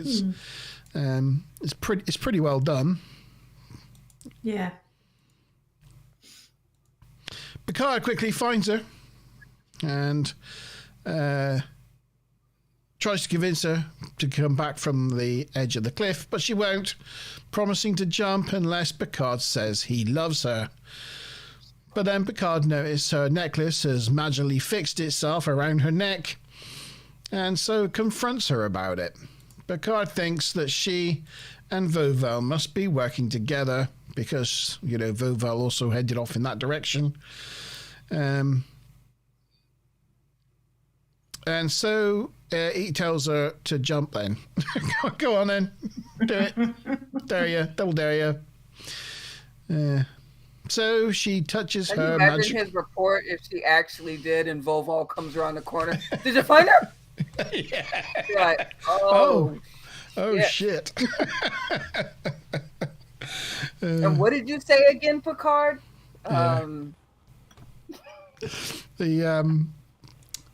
So she touches the magical necklace and she turns into Voval. She was Voval all along. Voval tells him that he's actually not Pilot Voval, but Ambassador Voval, and was attempting to study the concept of human love. They discovered the wreckage that contained the logs of a human woman that lived alone until another human crashed on the planet, and the human male and the female fell in love. Loquel was on the Enterprise to experience pleasure, and Byleth was there to experience antagonism. He asked Picard, did he do wrong? Picard admits that what he did would be considered a crime in their culture. Picard's like, it was a crime, but can we get out of here now? And Voval admits that the shuttle is fine, so he takes him back home to the Enterprise. Back on the end. Just then, just before he moves off that shot, he just has to point out how many lights there are. Yeah. There are one precipice. Back on the Enterprise, Worf escorts Byleth to the shuttle, looking tired after spending 11 hours with Byleth in his antagonistic holodeck programs. It's quite funny, like Riker there smacks him on the back. He's like, oh!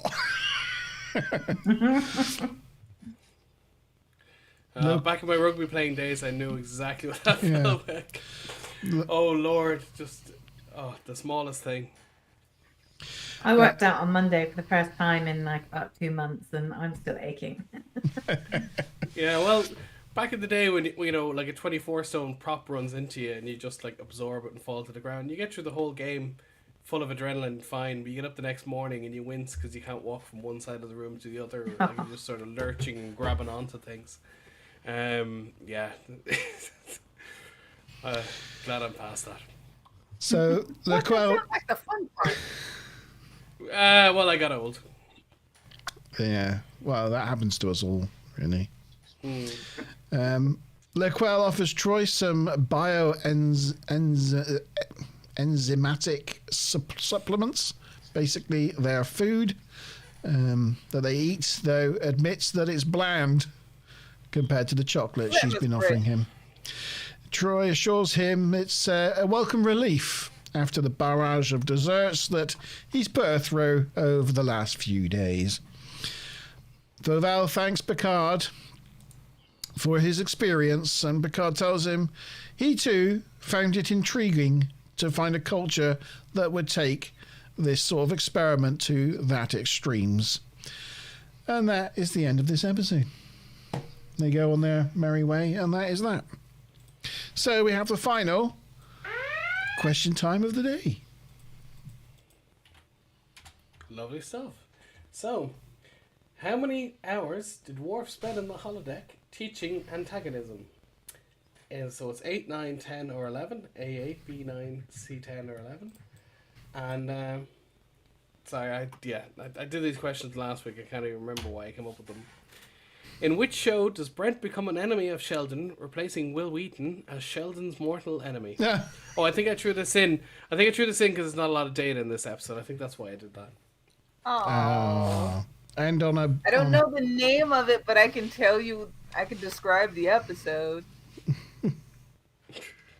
Oh, I'm assuming which you mean like the show? show, Yeah. It's the not show, the episode, not the right? episode name. The show, Okay. the whole, not the individual episode of it, just the name of the show. It goes on for 10 series, was the biggest sitcom on telly at its time. I'm currently rewatching it. Just started season 2. Yeah, it's... I didn't do all my trips in the last act. I got as far as the Oh, chocolate one go and for then it. forgot to carry on. So I'll Which, do some of Act 4 and 5 because I don't have much of Act Okay. 5 anyway. During the poker game, I don't know if anybody noticed, but he takes the chips, right? How many chips does he take? I don't know, about 3? 2, I think. He takes 3, and then Worf says, "I just saw you take 2 chips," and it's like we obviously just saw him take 3 chips, so that was a bit odd. When Anna locks Picard inside the freighter for the second time, and he goes up to it and he's like, "Oh," and like trying to push it, but he doesn't even try the handle. It just seems a bit odd. I mean, I know He doesn't. He knows that it looks from the outside, but he doesn't try the handle the second time. No. It just seems a little bit strange. The Picard part of this storyline has got parallels to the original series episode All Our Yesterdays, in which Spock was also stranded on a cold barren world, and a woman seeks to keep him there through the use of deception.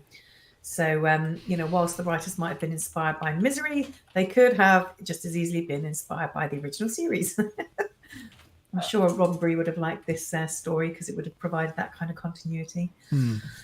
And the last bit is that this is one of only 3 Next Generation episodes not to feature the Enterprise D bridge. The others being Family and Dark Page. Oh, yeah, crumbs, yeah. Oh, that is right. Yeah, didn't even think of that. Just another small bit of trivia. There is an episode of Voyager that somewhat is similar to this, and I forget the name of the episode, but they have this really puritanical, almost Muslim race. They pray 5 times a day, no alcohol, no food, and one of them comes on board and like gets drunk and eats all the heavy food, and Neelix is trying to cajole him and keep him together. I forget the name of the episode, but there are some parallels with this one as well. Okay, was that all the trivias then? That is. All the And tribs. everybody answered D and Big Bang Theory. Yeah. Yeah, well, I guess we'll have to go with that. So, 11 hours. the- That's hilarious. yeah, I mean, Big Bang Theory. I don't think it's that great, and it went on far too long. But the few references to Star Trek they got into it, and even the episode, as I said at the end, where Brent becomes his new enemy, and then Leonard comes up and goes, "Oh, I'll take that action figure off it," and he's okay, $20, and he's just pure Brent. It's just absolutely fantastic. I think the Big Bang He's gone Theory is off. pretty good. Oh. It's amazing. I love it. I think it's got some really class episodes. Some of the episodes really make me laugh. Can you guys see suppose me? No, you've gone No, black. Yeah, no, you've dark. gone to a black screen. My television is all black as well. Oh, what has okay. happened there? How am I going to do the bingo? Well, we can still hear you. Yeah, we can hear you. Oh, we're not anymore. Oh, you're. Oh, okay. Oh, Hopefully Let's she'll be go. back. she's out of here. Hopefully she will rejoin. Yeah, we'll have to wait to see if Tavi returns. If not, we'll have to add the bingo scores in later. But yes, I'm assuming that all those answers were correct. It was D, 11, and Big Bang Theory. And I think everybody got that right. Yep, but you need to take Time Lord Time off. Lord 'cause off. Time Lord's out of here. Does anyone remember what Sheldon called Will Wheaton as the blank of the Star Trek universe, but he referenced a Star Wars character? Jar Jar Jar Jar Binks. Binks. Yeah, that always makes me laugh. I like it when he says, you know, I've put we you have on my, Tommy. what's it, on his enemy list, or Yeah. what's he call it? He's become a nemesis or something. Yeah. And then is it Brent is like, I don't know what that means, and Will's like, don't worry, it doesn't. It doesn't take a lot of your time. Yeah. Okay, I'm spinning the wheel. Do do do do do do do do do do do do. And it's Tavi. Oh, Oh! I've not run the numbers, but that probably gives you the win. It's two spins you Probably had. does. I know I don't have enough points. I wasn't even in the top 3. Well, we'll find out in a mo. So yes. I need the I need the bingos. The before bingo's I now can closed. use one. So if you want to total And up can the we bingo have scores, we'll do a little bit of reception stuff, but if people want to start putting Oopsie. their top tens into chat, and if Tavi wants to put the bingos into chat, yeah. So yeah, on the reception side of things, Brannon Braga, Jerry Taylor enjoyed the subplot on the Enterprise. Thought it was an amazing job drawing some very droll, delightful characters, and it brought some real sort of light and humour to it. Brannon Braga himself was ambivalent about the episode. He thought the script was good, but the whole episode he wasn't really sure if it kind of came off. He said he had a lot of fun writing it, but there were quite a few bits that were cut for time, so he's not sure, whether it ended up being where it could have been. Cliff Bowl was disappointed with the episode and blamed it on the constant rewrites. IMDb gives it a score of 6.6. yeah, I think it is. So good things about it is I think it is a good A-B story thing. There is good elements to it. So the pacing of it's quite good. You're always guessing. There's like the intrigue of what's happening with Picard and the sort of misery scenario he's in, juxtapositioned with the sort of comical aspects of what Troy and Worf are going through on the Enterprise. So there's like never a dull moment in this episode. It goes by quite quickly. But It went by so quickly. yeah. But that being said, it is one of those episodes that I just don't remember. It can't be that great or memorable because, like, It's utterly unimportant. I was like watching it, going, "Oh, I wonder how Picard gets out of this," because this woman's obviously a wrong un, and with the pilot dead, it's like. And then on the Enterprise, how's he going to get out of this one? I couldn't remember for the life of me what the outcome of it was. But They weren't even looking for him or anything, right? No. But I mean, at the end of the day, they had food. He could have just sat back and just gone, look, let's just sit and wait. But I mean, Play cards, he was in a shuttle that wasn't warp capable. I mean, there was only so many planets he could be on. You know, they would have found him. Yeah, if it was like if the scenario was real, you know, and the shuttle pilot died and whatnot, the planet would have contacted the Enterprise, say they never turned up, and then they would have traced the shuttle and they would have found the planet, and you know, he would have been rescued in a couple of days. So all he had to do was sit tight and go, like, "Don't worry about it. The Enterprise will find us." 17 hours at Impulse in a shuttle. I mean, there's only 3 or 4 planets he could be on, and they're obviously going to go to the one with breathable air. So I mean, yeah, it was going to be fairly obvious where you're going to find him. Yeah. And although her deception made her seem sinister, she actually didn't mean him any harm, right? So he wasn't in any actual danger, even though you'd say. Yeah. I like this episode, even though it's an off episode. You get to see an A and B plot that are connected as opposed to them being wildly separated in theme. And I think that's what made it a good episode, despite it having like a weak storyline. It is a weak storyline, but it's also nice to see them doing something other than having some dramatic, the ship could be blown up today. It's like, what else do they do? Well, they do diplomatic stuff. There's episodes like Data's Day, that are fantastic, where the ship doesn't have to blow up, or there's no universe-ending consequences. This I don't know. It just seemed to miss all the beats for me. Yeah, I feel like I don't know. I enjoyed it, and I did like crazy on the planet as well. So Ruth has got her score in. I don't know if Ruth's got a score in. Rookie's got a score in. Just waiting for Stu Plum. I have the scores now for. I better go get the score sheet up, and get your spreadsheet up. Get me spreadsheet. Also, by the way, Sean Wookie says, "Sean, for the love of God, stop ignoring Chewie. He's trying to tell you something of great heritage."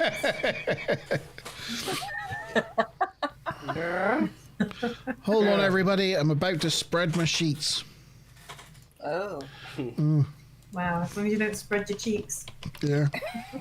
I did put in, nobody noticed, but I did put in a new background today.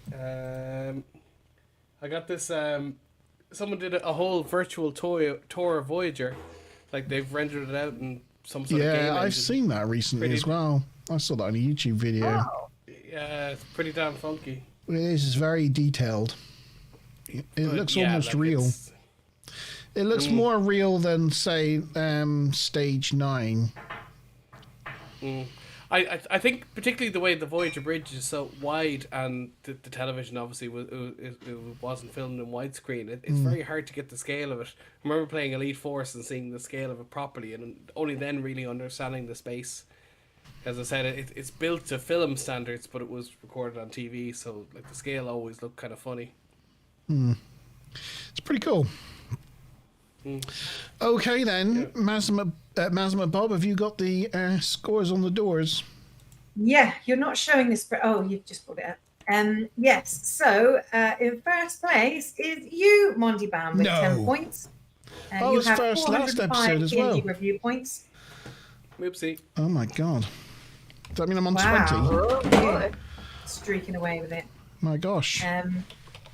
But yeah, because as I said, there was 3 at the top, and then unfortunately on the 5th question, most people got it wrong except you and I was already trailing. So that should be right ahead. I didn't get any wheel spins. You didn't. How did that happen? You got 2 -10s on the wheel spins. Yeah, I got 2 minuses on the wheel spin. That was it. But you brought everyone down with you on those, that's true. So you washed your face. That's true, yeah. Okay, who's second? Well, then next somehow is me. I mean, I got the 3rd question wrong, but 340 TNG review points, so I'm in 2nd place with 9. 9. 3rd place, and bingo did make a difference. It switched Stu Plum and Ruth around. So 3rd place is Stu Plum with 325 points, so 8 on the scoreboard. 8. And next is Ruth with 320 points, so she was only 5 points behind, with 7 on the scoreboard. 7. And then next is Tavi with 260 TNG review points. So 6 on the scoreboard. And in last place with 5 is Time Lord. with 120 TNG review points. We'll have to add Time Lord because he's not got a thing.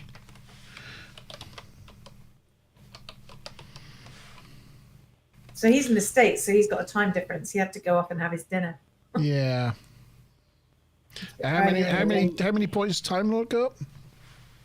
5. 5. Yeah, it must be at work or something at the time we're alive. All right, fair play. Let's give that a little sort. B. There we go.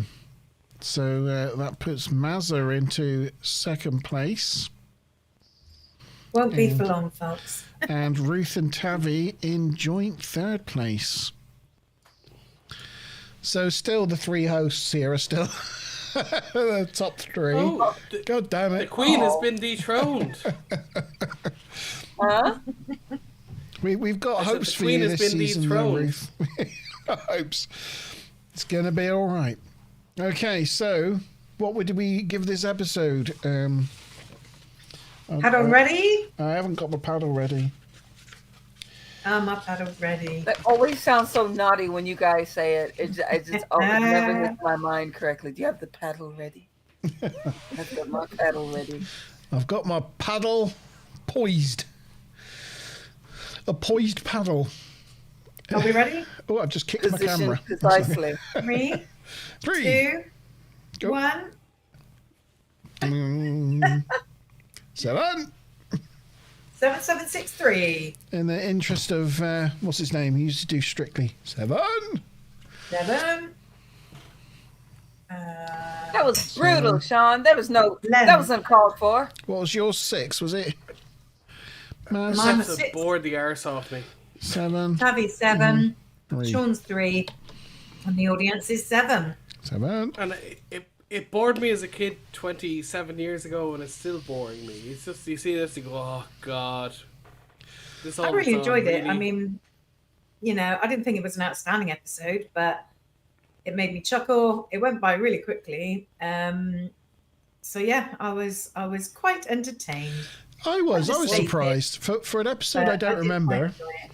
because usually the episodes I don't remember it because they're rubbish. But I think maybe it bored me when I was younger, but now, I don't know. I think I'm with Tavi. Yeah. The sort of action-packed ones are more like, I'm less satisfied by action these days, and I like seeing just the mundane. Yeah, the esoteric. I prefer the sort of just stuff. Watching them go about their business type episodes are sort of more enjoyable to watch now. Yeah, I absolutely agree with you. Like you're more in outer space with them instead of hearing what they do on the sidelines and only getting the action. It's like, what is it really like being on the ship? But that being said, we had a crashed ship flying through an atmosphere. We had like lightning storms, and we had flying through an atmosphere. The cargo ship. We had a lot of different sets and cargo ship. On rapey alien. We had a rape attempt scene. I mean, what's not to like? It's got everything, this episode, really. Resisting SA. Yeah. Oh, I think if it was done well, it could be a 7 or an 8, but everything fell flat for me. Oh. And Wookie said he's given it a 7.5 because he loved War Suffering, which was true. It was a highlight for me. It was good. The smile on your face right now, it's like it was delightful, delicious. So that puts it in a distant second place to Descent Part 2. Yeah. It's not that distant. It's not that distant. But I think there'll probably be more better episodes this season. I mean, we are in the wind down now. I think we've probably seen most of the best episodes of TNG, but there are a couple of corkers in season 7. 7 is a little bit hit and miss, but I mean, it's mostly hit. Yeah. So yeah, that was it. Which season is lauded as the best TNG season? 4, I think. Yeah, but I mean, I think 6, the one we just did, is a banger. You know, most of the episodes are really good, but it does have some really bad episodes to bring it down. But like 16 or 18 of the 24 are pretty damn fantastic. I like 3, 4, 5, 6. And 7. 7's all right as well. Yeah. And there's a Actually, couple to be episodes of honest, season 1 and 2 2 that are aren't that good. bad. It's funny, I've been watching there's a YouTube channel called Target Audience. It's these 2 lads, American lads, that are watching Star Trek for the first time, and they've been through the whole of TOS. The first half of the films up to Voyage Home, and now they're on TNG because they're watching it all in sort of release date order. Yeah. And they just got to the end of season 1 of TNG, and it was just interesting watching, new people. And all the comments are just like, just bear with it gets better. They absolutely loved season 1. They don't understand what the comments are talking about. They thought it was fantastic. Last couple of days, I watched them watch Conspiracy Theory and watching their faces at the end where they that was a good one. Is it Merrick or whatever he's called? Blow up his head. Shoot his Yeah. This alien thing comes out, and they kind of Riker and Picard look at each other, and then they blow that up. Like they were just like, whoa! What are we watching? It's quite funny. It is a bit like that. Even when you finish watching TNG, you realise nothing is quite like that scene. It's really out there. That was the most graphic episode.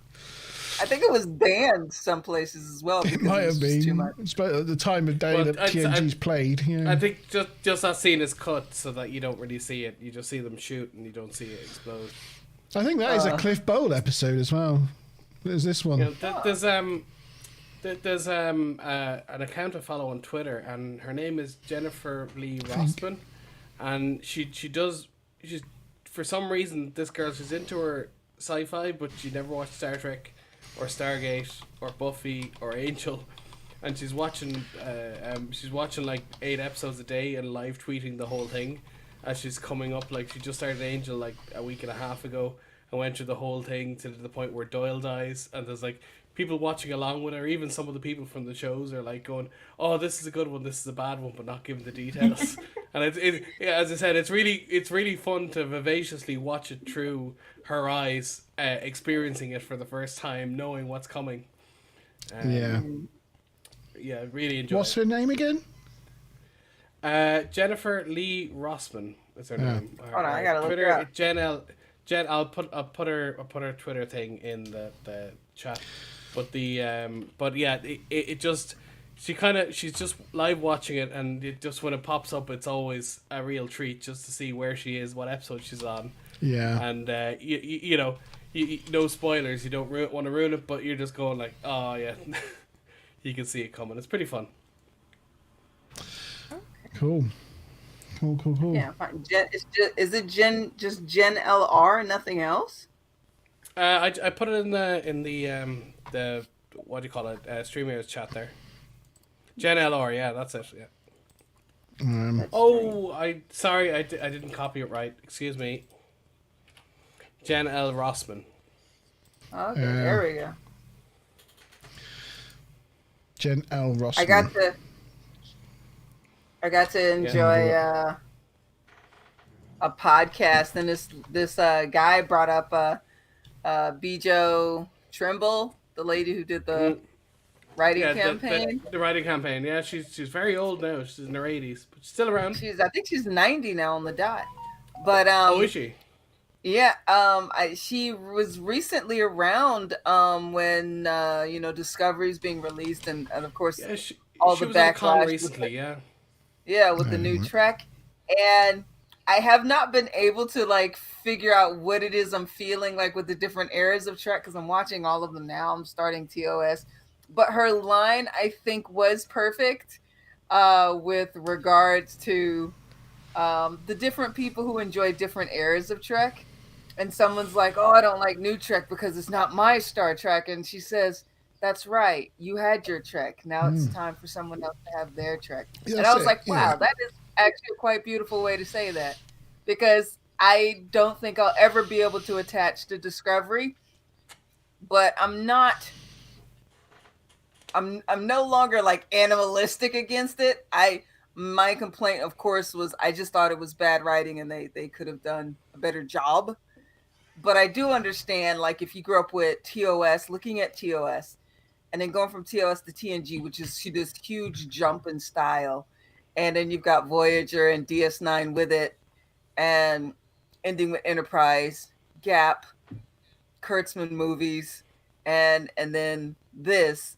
I was like, it really is different, but I thought it was really nice that she put it out like that, and I think it was perfect. Yeah. I do think you're right.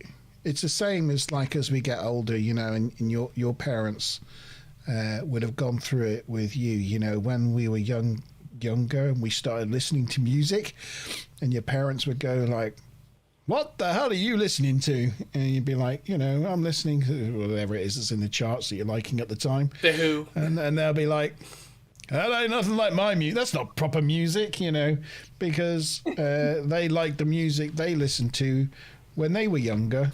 And you generally keep the things you like with you as you grow. And yeah, you then kind of understand the next generation of stuff. It just doesn't. It's not the same, is it? Well, and I think sometimes that happens with TV shows as well. You just got to realize the fact that, yeah, you're right. This is my Star Trek, and you know, the new stuff's not for me. A very short story on that. I was I moved back to Ireland from abroad, and I was staying with my best friend's family, although he wasn't living there because he was in Australia at the time. And they just had a spare room, and I needed somewhere to stay for a couple of weeks. I was getting a deposit together for a flat. Anyway, I'd grown up beside this family. The whole family were friends of my family. And I was 20, and Anna was 16, and Niamh was maybe 14 or 13. And the mother left the house and left me in charge of her two children, even though I was only living there temporarily. And the two of them got in a big fight about whatever it was, whose Barbie it was, or whose turn it was on the PlayStation, whatever it was. The words just came out of my mouth. I don't care who started it. And I immediately just heard my mother and my father just come out of my mouth at 20 years old, and we all three of us laughed. And I was just like, oh dear God. I was like, I didn't, like, I wasn't even being sarcastic. I was just separate and go away. Stop annoying me. But, you know, when you hear words come out of your mouth that your parents said to you, you know, you definitely go, and I said I was only 20, but you definitely go, God, yeah. But it's like, yeah, my mouth is just flapping. I'm not even saying the words. It's just the programming is coming out now. Yeah. The programming. I think we all, at least in the past 5 years, have said, yeah, this is not how we had it. Or some phrase comes out, did you call that music? Or yeah. And definitely with my kids, a lot of my mother's phrases are coming out. I have become the quintessential, stereotypical, in a comical way, black mom. So, actually, a lot of the music I like, I wasn't into my teenage years. Teenage years into a lot of punk and stuff, but I'm quite like a lot of 60s stuff now, Motown and ska, early ska. But I don't know. Don't ask me why I went down that rabbit hole, but that's the kind of stuff I like listening to now. Well, but that being said, I think times have changed, because I think we're in a bit of a smorgasbord melting pot era right now, where I think the young generation now, where we always liked the new, whatever the current thing was, I think now the new has run out of steam, and the new generation are discovering everything that's gone before. And Alec, my son's thing at the moment is Arctic Monkeys, and listening to yes, yeah, he's listening to rap like Ice Cube and yeah, my nephew who's 14 discovered, what did he discover? Some 41 or something the other week. And I was like, that's my music. Yeah. I was like, why are you listening to my music? Yeah. When they're not listening to that, they're watching Friends, or, you know. My niece is 16, who also is a big Friends fan, was complaining she couldn't get tickets for Take That because all the old ones were buying the tickets. And I was like, you realise Take That were around like 25 years ago? You know, they're all in their 50s, but, you know, she's complaining that her mother's generation is buying the tickets because all of a sudden she's in to take that. I wanted to take Smiler. They're coming to Home Park this year and Plymouth Argyle. Are they? Yeah. The tickets sold out within like minutes. I couldn't get them. Tried, failed. Yeah. Sad. I might have to Keep an eye out on Facebook or something. People might not be able to go and be selling them off. I might have a Out picnic some in feelers. Central Park and just sit and have a picnic in listen. Central Park. Well, you can just stand there with a sign and hope for the best, you know. 2 tickets wanted. Someone will turn. There's always someone who doesn't turn up. Yeah. So there we go. Yeah, so that was Liaisons. What's up next week then, Chief Sean? We are on investigations, which is where Interface. No? or excuse me, interface. Yes, what did I say? Investigations, interface. We both start with I. Geordie uses his visor connectors to control a probe, and he sees his mother. He goes down to a planet full of smoke, and he finds his mother. I think that's the episode, isn't it? Well, the first part is right. Something like that. Yeah, we'll get into it next week. But he basically they put him in a suit in the science lab. I remember having the figure as a kid. They put him in a suit in the science lab, and they sent the probe down, and he interacts with the environment like around it. That's how that goes. And we have a 2-parter after that. Gambit? Gambit Part 1 and 2, yeah. I think possibly one of the worst 2-parters in TNG. It's bad as a 2-parter, but not awful as an episode, so yeah. Yeah, we'll see. I might change my opinion watching it back. It might improve. The premise is a little cheesy with the defeat it with your thoughts. We'll get there. Wookie was saying that his favourite Trek shows go. Where was it? He said it somewhere. The Orville. The Orville, then no. TNG, then Enterprise, then the Kelvin timeline. Mine goes. I love the Orville. I think mine goes Deep Space Nine on top, then TNG, then TOS, then the Orville, then Voyager and Enterprise, the Kelvin stuff. Oh no, probably before the Kelvin stuff, probably Lower Decks, then the Kelvin stuff, and then the rest of the drivel below that somewhere. In any order you want to put it, really. There is near enough 900 episodes of Trek. I mean, you know, it's a serious commitment to watch it all. If you decide to watch it from one end of a year to the other, you need to devote about 12 hours a week to do it. Yeah. Well, that's not one hard end of the to year do. to the other. It's a pleasure. But it's fine for me because I work from home, so I get about 30 hours a week. They got me going in the office now, Sean. They got me going in the office. I'm not happy about it. Well, I thought you were going to stand firm. I'm now working 3 days in the office. 3 days. It's suboptimal, is what it is. Yeah, and you sit in your corner with your noise-cancelling earphones. Yeah. Well, we're combining it, so I got it when I'm in work, Anna's at home, and when Anna's in work, I'm at home. Well, there's some times where he's left a little bit on his own, but I mean he can cope for a couple of hours on his own. Yeah. That's a pain. That's a pain just to sit They there. cope for 2 years. Just to sit Who's there Anna? in All of a sudden- meetings on Teams. all of a sudden it's a try problem to shout now. over each other. It's just that's a pain. I don't know.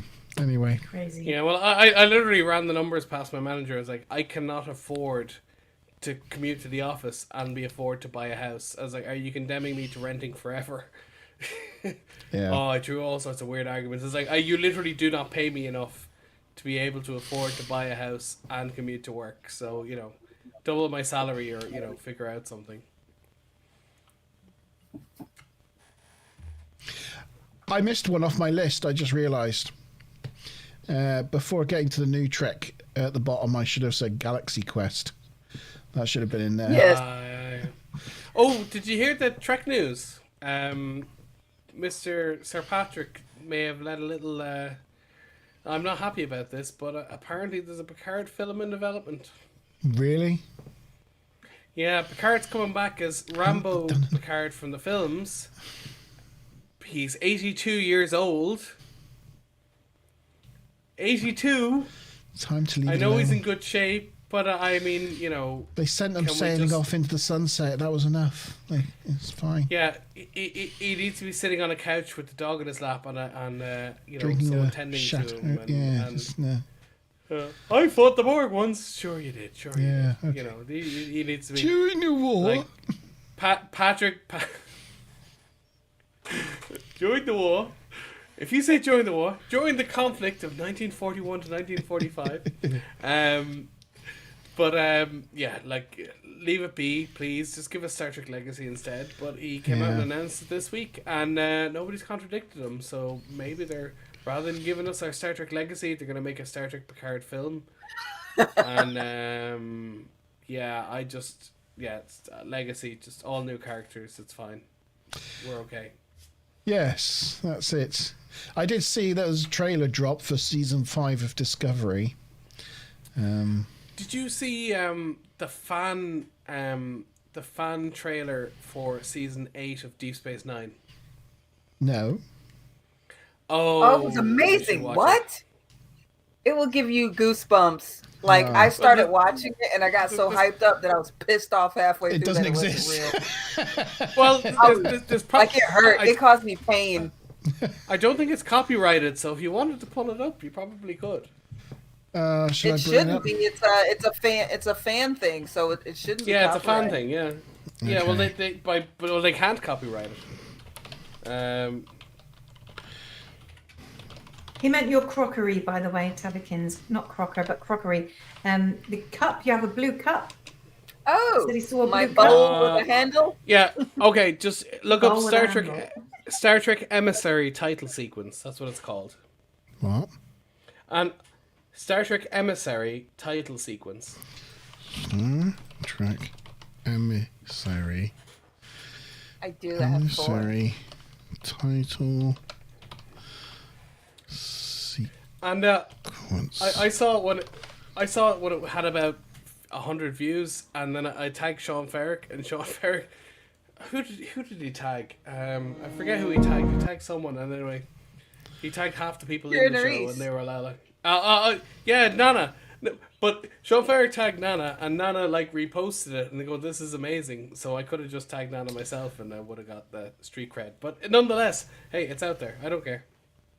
It's not like there's any points or it, but it's still pretty cool. We're not going to have any sound, are we? Yeah, you should be able to hear it. Oh, we have sound. We have sound.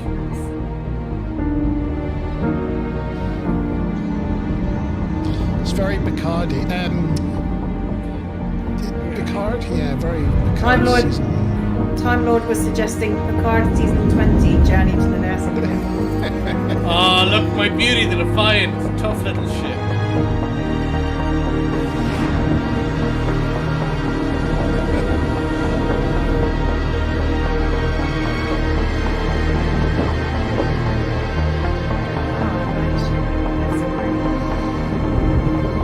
Very Star Trek Tyree. Picardish. Or was it But a fan Discovery? made this. It's so good. Oh yeah, during insurrection or civil war.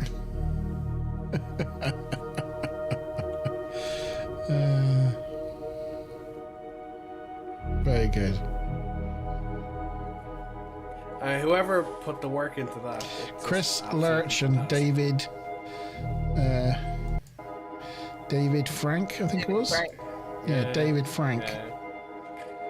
Well It's a hell of done, a- Chris there was Lurch and actually- David Frank.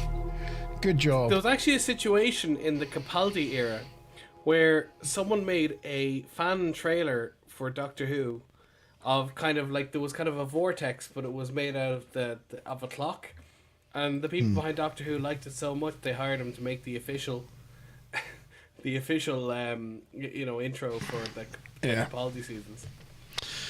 There was also a situation where there was a deep fake done for Luke, or they de-aged him in Star Wars, and someone went online and did it better than the people that did it officially, and they hired them to do it when they came back in later episodes. So yeah, these people get hired. Yeah, that's the way to get your career off the ground. Yes, Deep Space Nine is Maz's and my personal favourite Trek. And mine. Yeah, it's just the best written, the best writing, best characters. It's the most deep and rich, I think, of all the Star Treks in terms of characters. It's the most real. It's the most real. Aside from Data, it gave me the only visceral reaction to a character that I've ever had. Data is all positive, you know, the songs are all positive. But Gul Dukat literally makes me go, he's so disgusting. He's so disgusting. Like, and then when you have Kai Wynn and Dukat getting it on, it's like, you want to rip your eyeballs out of your head. I'm trying to block that out. Or you forget about the whole fact that Dukat was like lurching over Kira all those times. And then it turns out he was banging his mom like 20 years previously.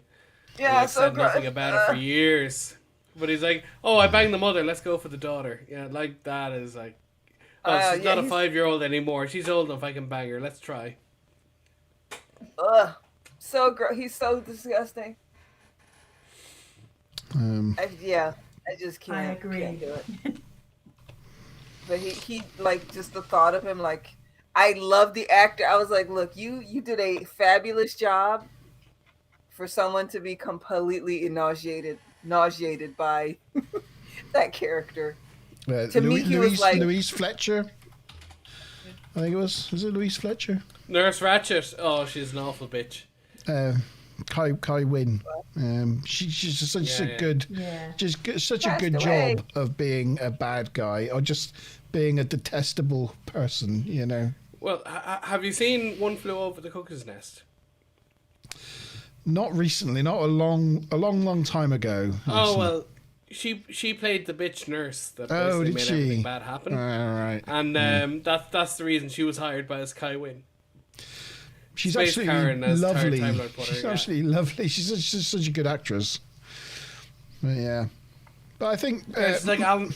Marco Alemo does a good job as Dukat though as well, doesn't he? Just being horrible. She's like Alan Rickman, you know. Like, I mean, if I was an actor and people hated me because I acted a bastard so well, all you can do is take it as a compliment, because it's like, I wanted you to hate me. Yeah, I'm doing everything in my power to show how much of a bastard I am. Is she still alive? She's knocking about, yeah. Is she? I mean, if she was at like a convention that I went to or something, I'd be like, I want to hug Kai Wynn. No, she died in 2022. She died in September 2022. Oh, did she? Yeah. Okay, she went recently enough. Okay, fair enough. Yeah. Yeah, if I could meet Jeffrey Combs, oh my god, I'd love it. Yeah. But you know, you haven't already. He's that good an actor. Who's to say? he auditioned for Riker, you know.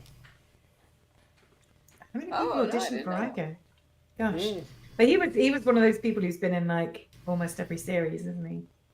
Yeah, he did a lot of B-movie horror films. He didn't do anything on TNG at all, but he was in Meridian, which is a season 1 episode of Deep Space Nine, and they kept bringing him back from there. It's just such a good ensemble cast. Everyone is just on point, and it really does lead to that belief that it is a station full of people, because people come in and people go out. As I said, you know, Lita's in one episode. You don't see her. You know, she's only in maybe 30 episodes of 200, but she comes and goes. Same with Rom. Same with Nog. Same with, you know, they just bring them back and forth, and they keep the same extras. They really make it look like it's the same place. And having seen some of the interviews on the Shuttle podcast and watching that documentary on Amazon Prime, was it What We Left Behind? Was it? Yeah. Makes me realise that it wasn't a happy set. It wasn't a happy cast. They they don't look back at Deep Space Nine with a massive amount of fondness, because there were a lot of issues. Where the TNG cast, they just all love each other and had such a great time that they talk really fondly about all the episodes. But the Deep Space Nine cast don't at all. And I think that kind of like lends itself to the storytelling in Deep Space Nine, and also I think that sort of that combativeness in on set kind of brought out the great performances in them, I think, because they weren't comfortable. They were out of their comfort zone. They were being pushed. And I think that just comes off on every scene, really, in Deep Space Nine. That it's just really good. Michael Dorn mentions it. They obviously brought him in at this. Was it season 3 or season 4? I think it was season 4. So it's relatively late. But, they brought him in to bring up the ratings and stuff. But he's mentioned on some of his... con talks that they were far too serious when he got there, and he's used to TNG where they're laughing and joking until they hit action, and he was able to kind of infect them with the more loose TNG way of doing things. So they did loosen up when he got there, but the first 3 years were fairly military in their structure. It was like boot camp. They were really serious.